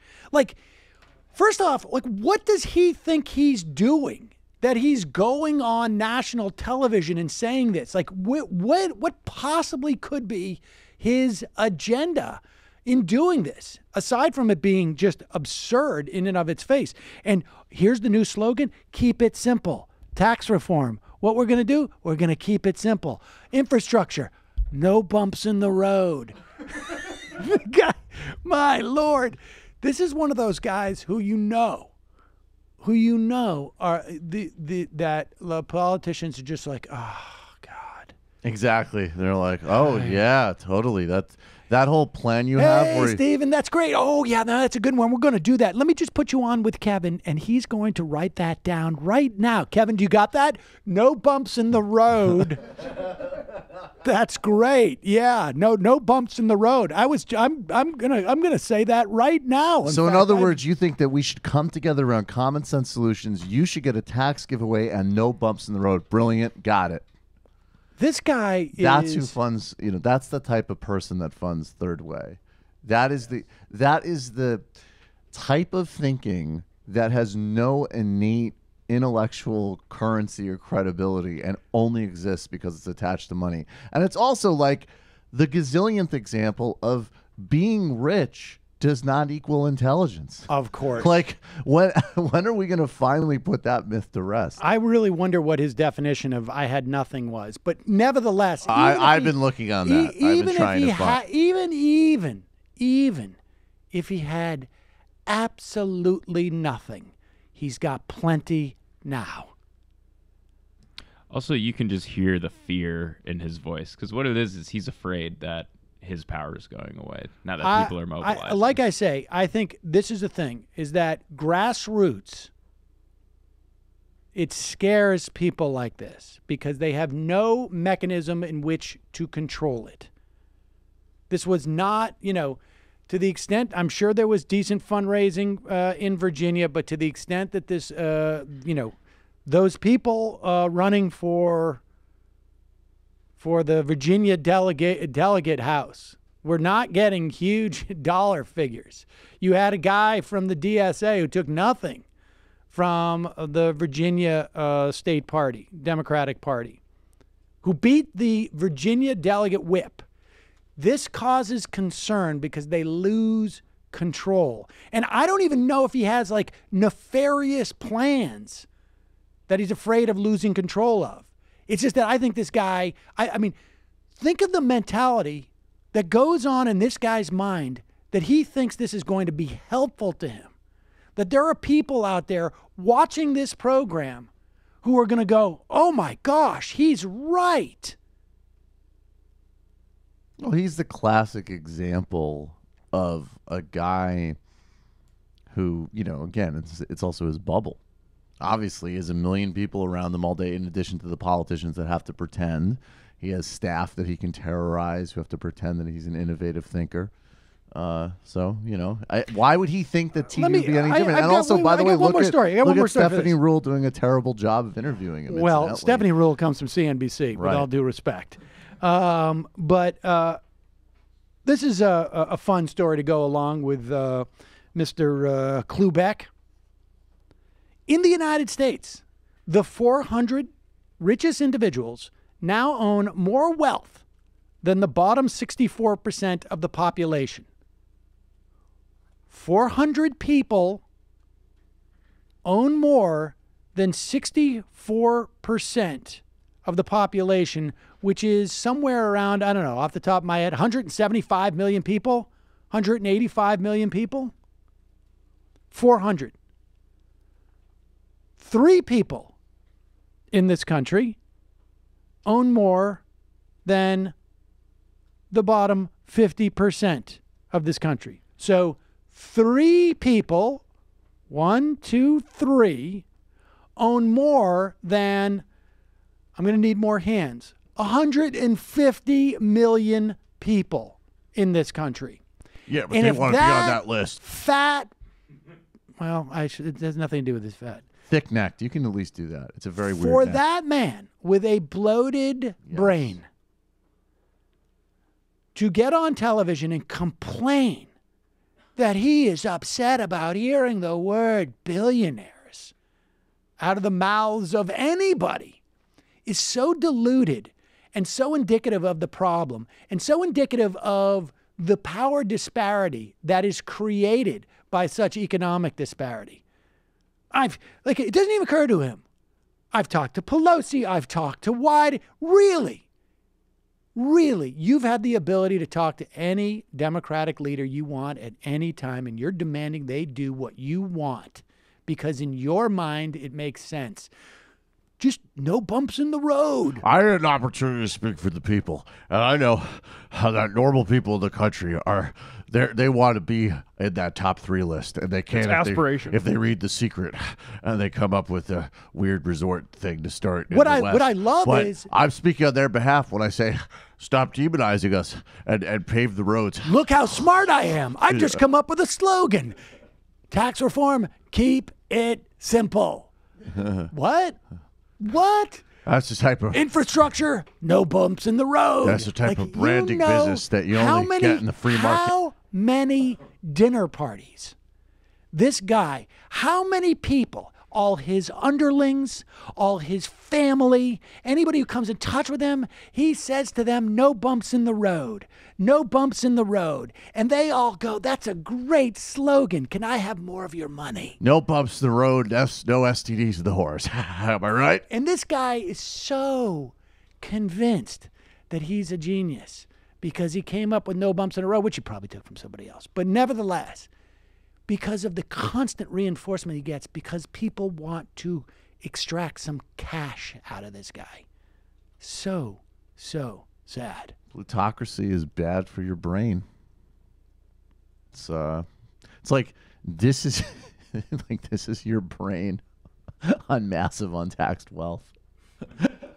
It's just some insane bloated guy going on television being like, you know, there's some guy out there making $30,000 a year trying to support his family, and he's sitting there going, thank you.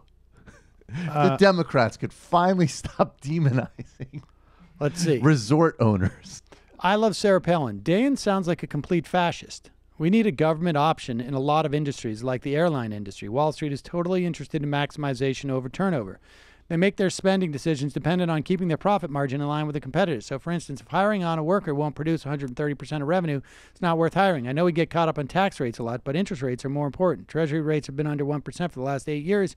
We're technically at full employment, but wages are still stagnant. There's no guarantee those business tax cuts will be passed on to workers in lieu of buying back stock. Of course not. Didn't Dayen go after hedge funds and private equity firms while he was campaigning? Now he's going to cut their tax rate down to 15, 20%. Jamie Wisdom Teeth. David Dayen is one of your best guests. Who knew Ralph Nader was such a third-way corporate hack?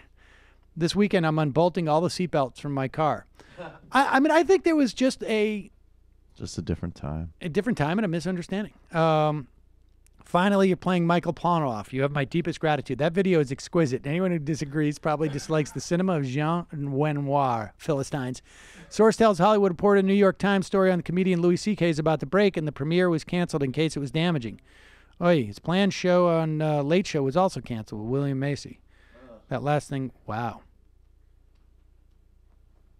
Wow. There's been rumors about that for a while. Yeah. Leon Gittins. Hi, Sam. Yesterday you mentioned something called the Byrd Principle. Please, as an avid follower of U.S. politics, explain what this is and how it relates to the proposed GOP tax bill. Byrd Rule. Oh, the Byrd Rule.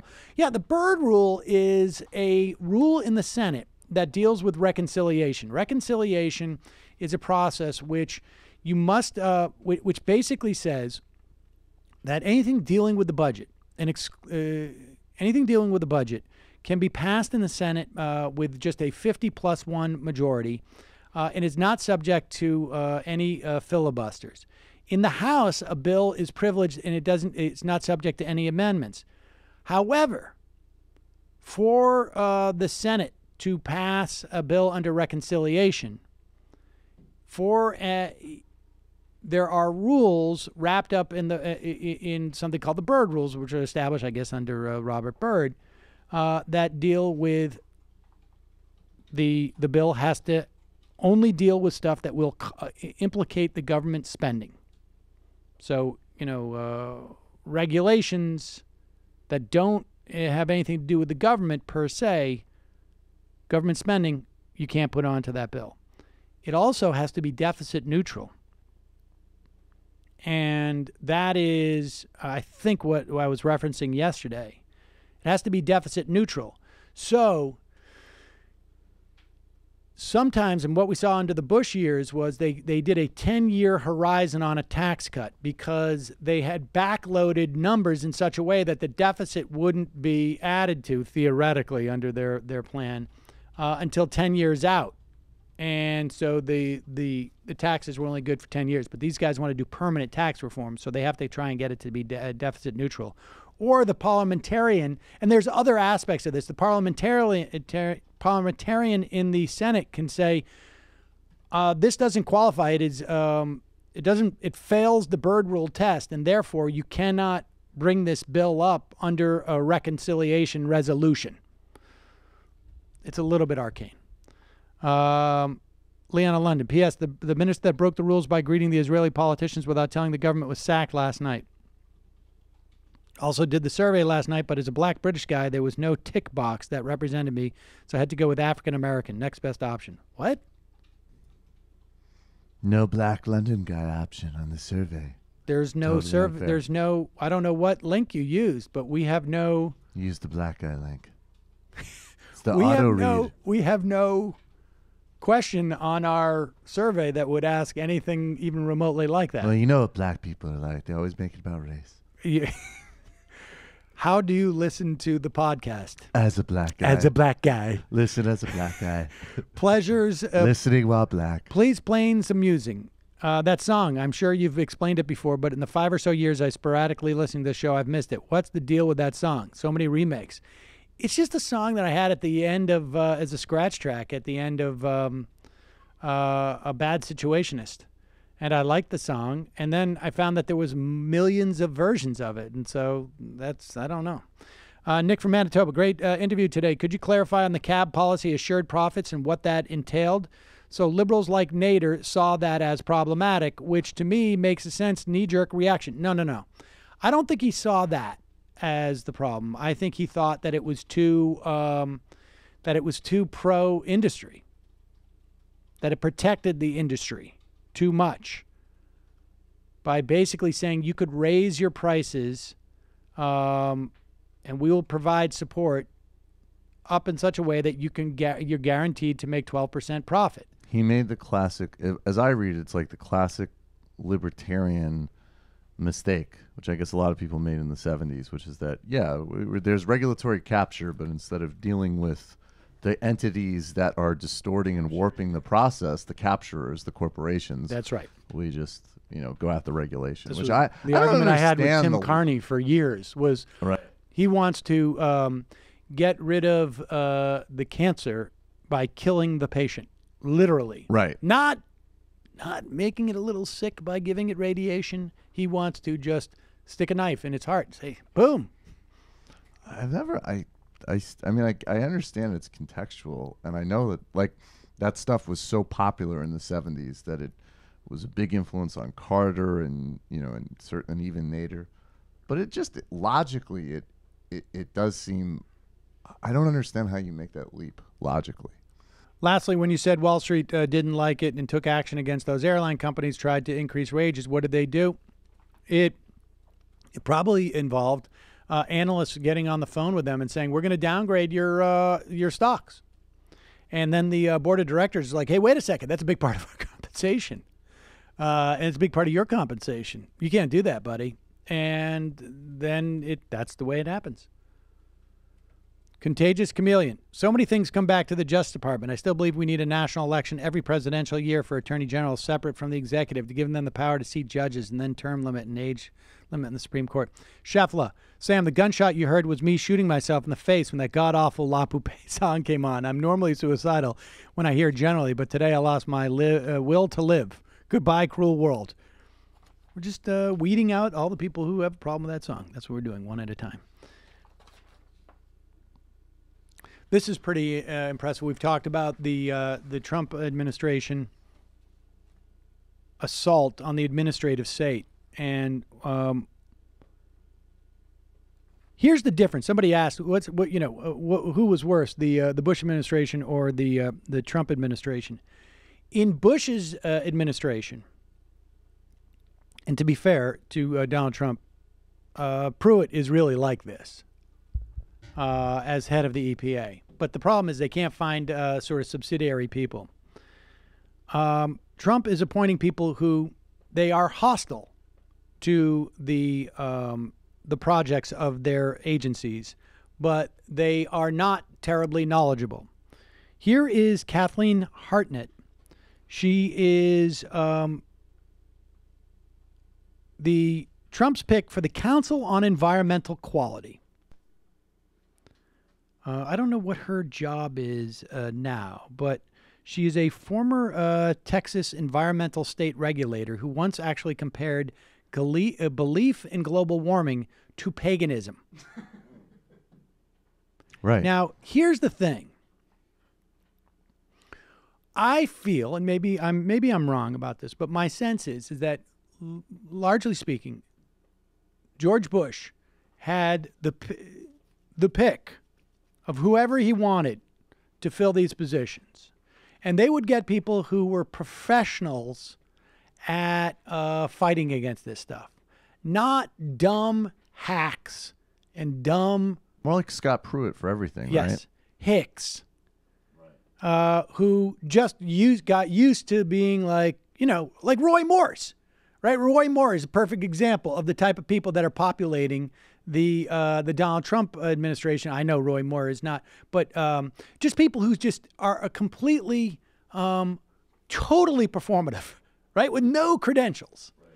And here's Kathleen Hartnett, and she is going to illustrate what I mean by this. She is going to be appointed on the Council of Environmental Quality. And all she understands is just a talking point. And to go even, she doesn't have the arguments. It used to be, you used to be able to have arguments with creationists who would come up with no, there's intelligent design, and we have these records from here and there, and this proves that. They have a playbook for every fact that you could throw out. They would be read into this stuff. she doesn't even seem to have done the most basic of homework to refute the assertions of Senator Sheldon Whitehouse. Do you know how much of the excess heat that has been captured by greenhouse gas emissions has been absorbed by the ocean, roughly, say, to the nearest 10%? I don't have numbers like that. I've read about... Even to the nearest 10%. Do you know if it's more than 50% or less than 50%? Could you ask, I'm sorry, but could you ask the question one more time? Of the additional heat that has been captured in the atmosphere as a result of greenhouse gas emissions, do you know how much of that excess heat has been captured in the ocean? Is it more or less than 50%? Do you even know that? No. No. Okay. But I believe there are differences of opinions on that there's not one right answer. Really? Do you think there's actual serious difference of opinion whether it's below 50%? And unless I'm mistaken, yes. You think there is? Yes. Serious difference of opinions as to how much of that has been captured by the ocean. You think there's serious scientific opinion that it's below 50%?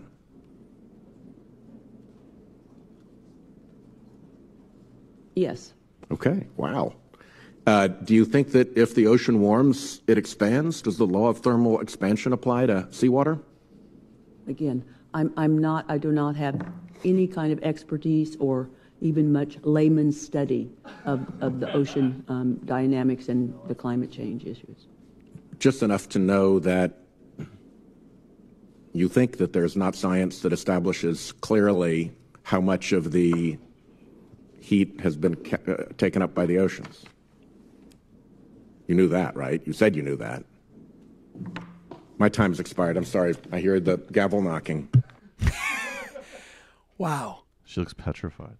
Well, she is making assertions on something she knows absolutely zero about. She doesn't even understand what he's talking about. He gave her a yes or no answer, and she just you could see it in her mind. She's just sort of flipping the coin. No. She's challenging Betsy DeVos for worst Senate confirmation hearing of 2017. She didn't even know which answer would be better for the climate change side and which answer would be better for the climate denier side. That's my point, is that usually these people come armed with, well, I know, sir, that the normal statistic is that 90% of the excess heat is trapped by the ocean. However, there is a large indication that this is fairly typical, and that because of the depths of the ocean in certain parts of remote areas, we can't actually measure down to the proper amount. And so thus I think that there is some controversy about the larger points. She couldn't even BS about this. They're a bunch of fucking amateurs. You just go, yeah, in the ballpark. And then they ask you ballpark. And then you're just like, I think we both just said how many of these have we played where senators are, and look, Sheldon Whitehouse, pretty sharp guy on some of these issues. Guys like Al Franken, pretty sharp guy on some of these issues. But the fact of the matter is not like, senators more often than not have to get this stuff from their staffers. Right. And theoretically, their staffers are also people who could be working for the people across from them. And to see people who come so unprepared, this is what I'm talking about, and the difference between the Bush and the Trump administration. Why I think if Trump is gone in 3 or 4 years, that some of these agencies can recover in a way that they couldn't have under Bush. Is that when Ben Carson comes and says I'm not going to take a quiz here and this and that, they're not skilled enough to destroy this stuff. It's like the difference between someone who knows how to sabotage a bridge, by blowing it up, and one who's just like, I got a lot of dynamite. You're gonna drive a truck into it. I'm gonna drive, or I'm gonna drive a truck on top of it, right? I've got so much dynamite, I'm just gonna drive right on top of the truck, and all they end up doing is just blowing up the asphalt. I think we just accidentally put more homeless people into housing. That was not the plan. Unbelievable. She's like, Senator, whichever answer is pro-industry and will destroy the environment, I can't specifically give that. Like she doesn't even right. know. Like I'm sorry, Senator. I've lost track of which lie I'm supposed to. I think we've seen other people just say like, okay, we know the answer you want is this, but there's some conflict on that. If she just said that, she wouldn't look so stupid. But she couldn't guess. What is it? More than 50 or less than 50? Is that the environmentalist take or not? Which is the one that is going to suggest that there's controversy about this, please? Senator, are you trolling me right now? Could you give me all the different options, please? There's an emergency. I think I accidentally actually confirmed climate science. I was told this would be a multiple choice hearing. Within tight parameters. Sometimes there's multiple choices and you don't even know. So another guy who's a little bit concerned after Virginia is Steve Bannon, who touted Ed Gillespie. And then, of course, afterwards, the problem was the reason why Ed Gillespie lost, according to Steve Bannon, is that he didn't embrace Donald Trump enough. It wasn't Trump enough. And honestly, I want just for a moment, and we'll play this clip of Bannon on Donald Trump's TV program called Sean Hannity. I want you to just contemplate is there a single politician in the country that you could say who could meet that standard? You had Ed Gillespie, who was shocking in his attacks on immigrants. But who is the politician in this country who would meet the... Roy Moore. Hates the fucking immigrants, hates the Muslims, and he's also taking on, we're not afraid to cover it. Statutory rape laws are totally unfair. I mean, totally unfair. And by the way, there's a lot of girls in those tubs that wouldn't have had to been melted in acid if I didn't have to cover up the original crime. That's more PC culture. Let's not forget that Roy Moore was actually not the person endorsed by Donald Trump. I endorsed him. Right. I'm Steve fucking Bannon. Let's go to I endorsed Bannon on Sean Hannity. I think what you're seeing is really the donor class, and particularly in the United States Senate with Mitch McConnell. You know, the House has actually voted on 180 bills that the Senate has not taken up, including many bills that would be a very difficult vote for Joe Manchin and Claire McCaskill and John Tester and Heidi Heitkamp and other of these red state Democrats that we need to take down in 2018. And Mitch McConnell's refused to do it. I tell you, Sean, I'm to the point that I think Mitch McConnell, to really bring unity to the Republican Party and get things done, I think Mitch McConnell ought to tender his resignation. What he ought to do is offer to resign as soon as taxes are done. We can't do it in the middle of taxes, but I think Mitch McConnell tomorrow should tender his resignation and said, hey, after we get taxes done, I will step aside and we'll have a revote on majority leader. Because I got to tell you, there needs to be a sense of urgency in the Senate. You know, over the last about week, you know, they're now going to work 6 days a week. They're talking about canceling Thanksgiving. They passed the budget. They're starting to move on federal judges. But that's all because, quite frankly, we put the spotlight on Mitch McConnell and said that this guy is just not supporting the president, and he's not supporting the president. The president needs support. If you want to drain the swamp. You know, I mean, Bannon, it's becoming clearer and clearer that Steve Bannon, I think he doesn't care about Donald. I think if Steve Bannon, if you could get him in a lucid moment, would say that he wants Trump to lose the House. I think he or the Senate probably would be better in his mind, but that's not possible. But I think he wants him to lose the House so that he has this excuse, because he's having to do all of this trouble of pretending that it's Mitch McConnell's fault that they can't get anything through. Because the reality is the House votes are happening because they know it's not going to pass in the Senate. So they take the votes on outlawing abortion. They take the votes, the 180 votes on, you know, I'm sure he's counting and naming some post offices. But they take these votes because they know it's going to die in the House. Just like in 2015, the House and the Senate both passed. Both of them passed an ACA rollback. Repeal and replace. It had to be vetoed by President Obama. And they made those votes when they knew that they didn't have to be held to account. So Steve Bannon's out there. He's working for Steve Bannon. I'm going outside the White House to help Donald Trump outside the White House. No, you're going outside the White House to use Donald Trump to help yourself. And I got to say, I appreciate it. I don't have a problem with it. Only a Jew would understand my thought process like that.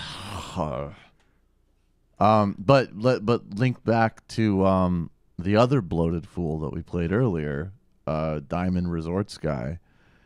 It's morons like that created a lane for his neo-authoritarian pseudo-populism. Yep. Calling from a 770 area code. Who's this? Where you calling from? I got about 10 minutes left. This is fucking Rand Paul's neighbor's son. Rand Paul's neighbor's son? Yes, okay. Dude, I'm in a good fucking week. Like, all right, so you showed the video of the white supremacist dude, right, at GSA? Yep. Michael? Right. Yep. I go to school like 40 miles away from him, so if you guys want me to put on a Majority Report t-shirt and run a game, that's great. Hey, don't step on that leaf. It's against the Constitution. Hey, dude, I can take a little heat. It's not a problem, man. Hey, do you think that because Rand Paul and that guy apparently are the same height and like the same weight, and probably what he did was tackle him on his riding lawnmower, and that's probably why he got so hurt. But I'm wondering is if the Rand Paul, he must have like one of those, like he probably has like a Diet Coke and Power Bar diet or something. He's probably totally brittle. Well, I think he also got blindsided. I think he was totally blindsided. Pushing his lawnmower, couldn't hear the guy coming, got tackled according to this. But the neighbors are basically saying this is a lie. This is not about his lawn clippings. Because they say the his guy lawn was banging Rand's wife. Well, no, it's obviously Rand was banging the other guy's wife. No way. I don't believe that. Paul has been retweeting stories from Breitbart saying that the story that's been reported is false. So the real story is that I'm the alpha. I'm banging his wife. Fuck you, Dad. Fuck you, Donald. Right, appreciate I'm a the real call. Man. Gotta go. Calling from a 267 area code. Who's this?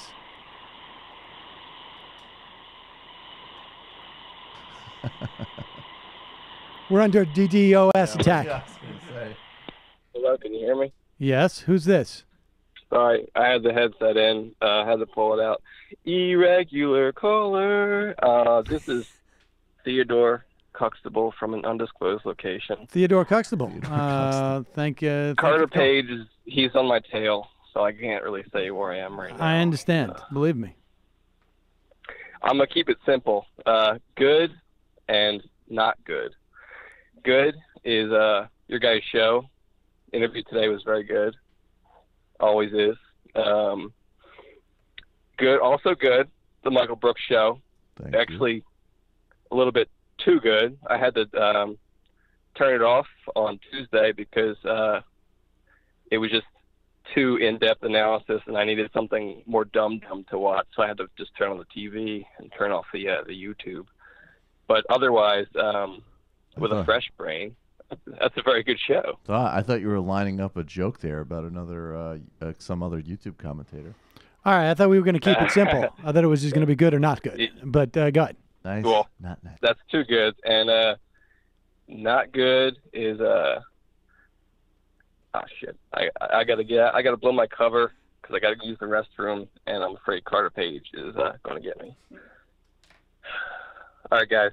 Bye bye. Have a good day. Bye. Thanks. You should become a patron of both shows after that call if you aren't already. Calling from a 269 area code. Who's this? Where are you calling from? This is Isha, and right now I'm in Michigan. Hi, Isa. What's on your mind? Okay. For George Bush, he's definitely worse because I'm just going to say three things: the Hague Invasion Act, where he basically said that if an American soldier was like taken to The Hague for war crimes, like you can like actually invade the Netherlands. And also the Al Jazeera bombing memo, and where they actually bombed and killed an Al Jazeera journalist in Baghdad.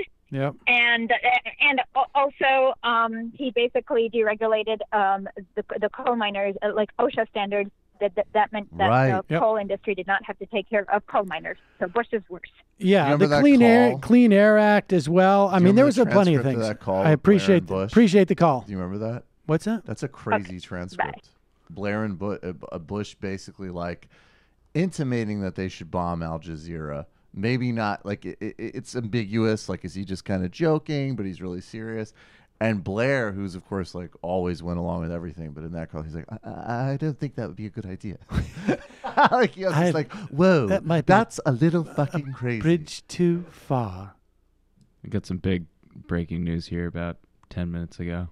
What's that? NBC News reports Trump's bodyguard Keith Schiller told Congress that before the Miss Universe pageant in 2013, a Russian participant offered to send 5 women to Donald Trump's hotel room in Moscow.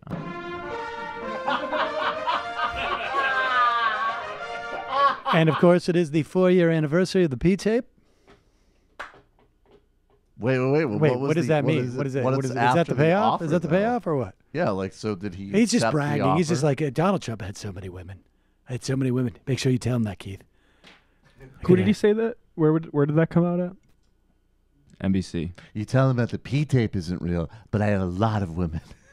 Right. It's very important. There's a distinction here, all right, Keith? 2 tracks. 1 track, no P-tape.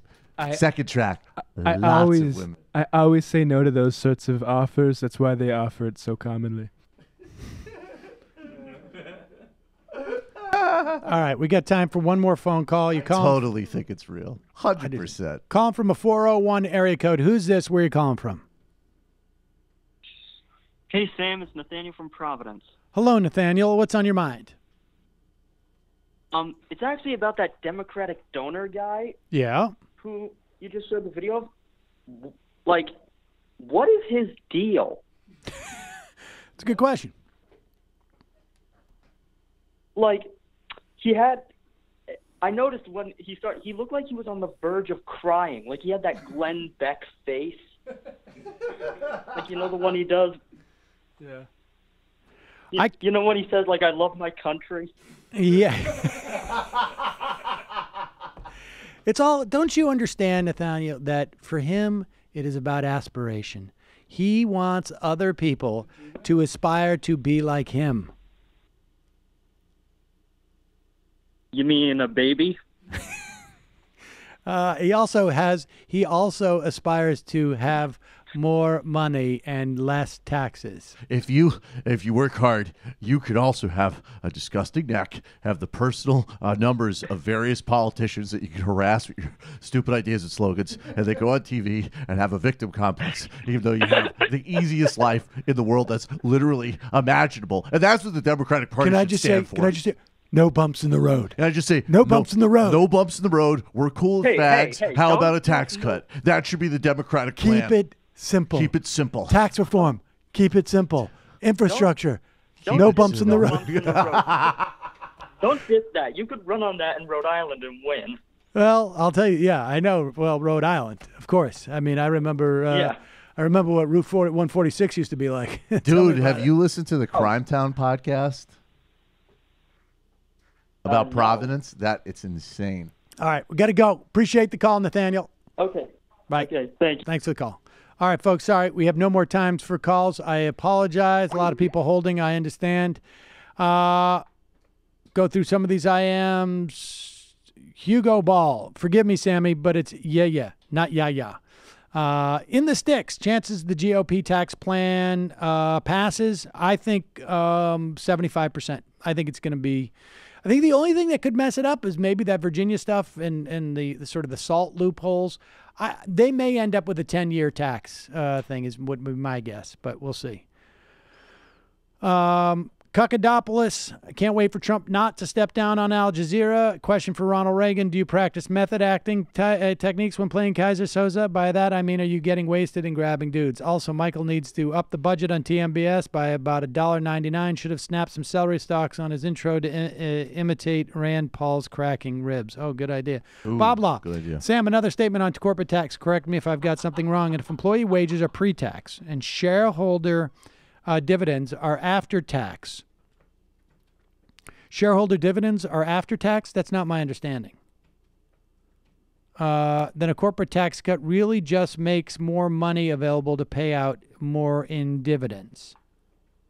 Contrary to all the Republican garbage, that a corporate tax cut will be good for workers, i.e. Gary Cohn's comment that wage inflation will result from a corporate tax cut. Well, look, I don't know about shareholder dividends. My understanding is that those are pre-tax as well. But I'm not 100% sure about that. But I think so. But look, Gary Cohn can make that statement. But all he has to do is go to Treasury, ask them to see the report that was generated by Treasury under the Bush administration that they took down, that shows that about maybe 15% of taxes could possibly go to wage increases. Highly unlikely. So he knows better than that. Don 88, Sam, all I want to say is when Moore's in the Senate in Alabama, when's the Senate seat in Alabama, no Democrat should ever take Republican family values and their Christian values attack seriously ever again. A penny for your thoughts. I want to be respectful how I say this. Because I like Mindy and the passion she brings, but I'm sure I wasn't the only person who cringed at her comments about what a big deal it is that white women now have fear for their children. I'd like to encourage her to read Journeys of Race, Color, and Culture and learn about white privilege and how to be a white ally to color people. MR Team, I'd love you to hear your book article recommendations on this too. Thanks and peace. I mean, I think, yeah, I think that's a good point, and I think I was trying to speak to that. That she has a narrow perspective on it. I think that there's, value in her having sort of an awareness of what's going on and her friends having an awareness, but, that's step one. And there's a lot of people whose fear is even more tangible. Well, and also just, the raw demographic reality. If you're going to just say that everything comes down to even just in this last election, people showing up and trying to avert Trump, it was, black women. That is the strongest demo for hashtag resistance, period. And well, it's traditionally the strongest voting bloc for Democrats, period. But I think, yeah, right, fair enough. But I'm just saying, I think, well, right. So that should be recognized. And also, I don't know. I haven't seen the numbers out of Virginia and New Jersey, but obviously, married, affluent white women voted for Trump. That's the truth. That's true. In Virginia, married women voted for Trump. In recently, though, in Northam race, they voted for... They flipped to Northam. Yep. That's interesting. But that also could be a function of who came out to vote. Yeah, I think it was the Democrats voted and Republicans were depressed. B-win. Trump will see Forbidden City, learn of Emperor of China. It suggests that we make the president an emperor. The American empire's president is already an emperor in a certain sense. Those poor babies have been so absurd, finally standing up for themselves. Stop victimizing the victim. I'm not sure exactly what we're referring to. Alex from Fort Worth, thoughts on a value-added tax versus current sales tax system? I think it's a little bit regressive, but I don't have time to get into it right now. Chappie, you don't think the actual destruction of the EPA State Department? No, we already addressed that. Bertold Meck, so y'all heard about the Roy Moore news yet? We just tuned in. Yeah, we heard about it in the first half. Trump claimed while speaking to Democrats he was trying to sway that the tax bill would kill him fiscally. Yes, he said that his accountant was like, "You're killing yourself." The same guy won't go to France anymore. Theo Dillon, free Peter Douche. Yeah, what the heck? He got suspended on Twitter. Yeah, the parody account. That was weird. That's insane. What's the point if you can't have a parody account that has a different name? I think they literally did that in the same week that they gave Kessler a blue check mark. Yes, that's amazing. All right, we're going to do 4 more, and then we're getting out of here. Trump change. The better thought experiment comparing Cheney to Trump. Read me, please. Reagan worse than Bush, legacy-wise. I think that's probably also true, although Bush was pretty bad. I mean, he killed a lot of people. They were the right bad for their time in history, I feel like. Warhammer. USA will not recover its global leadership after Trump. I think that's correct. I'm not sure that it would have, frankly, after Iraq, to be honest with you. Nellie Girl. So if Roy Moore loses or bows out, how will this affect the budget, taxes, and health care? It will be pretty devastating to them, I believe. J.P. Weaver. Federal workers were brought into our supervisor's office one by one, required to pledge personal loyalty to Bush. Don't remember when his presidency we were required to do this. No other president required this of me as a federal worker since 1976. So far, haven't had to pledge loyalty to Trump. Fascinating. What? Final IM of the day. What? Who's dropping the ball? Have you ever encountered or tangled with Al Giordano? We had him on when he was doing Narco News, like 10, 12 years ago on the old Majority Report. So I don't really recall. I just remember the name. All right, folks, see you tomorrow early 11 a.m. It might take all the strength I got to get to where I want, but I know somehow I'm gonna get there. I wasn't looking when I just got caught between the truth and the lie.